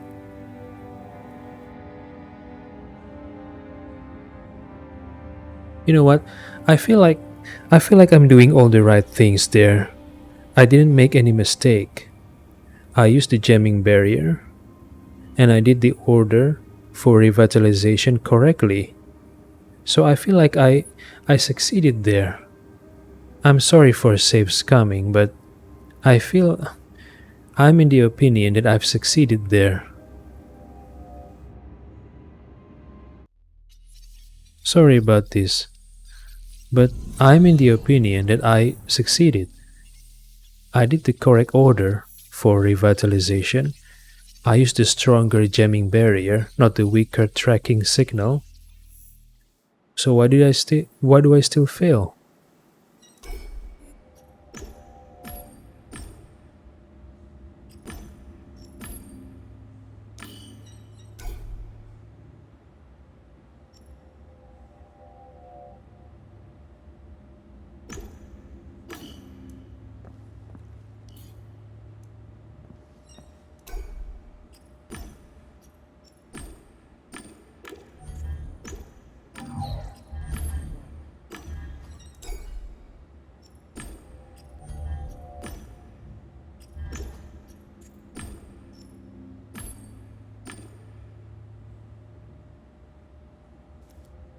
Alright, hold on.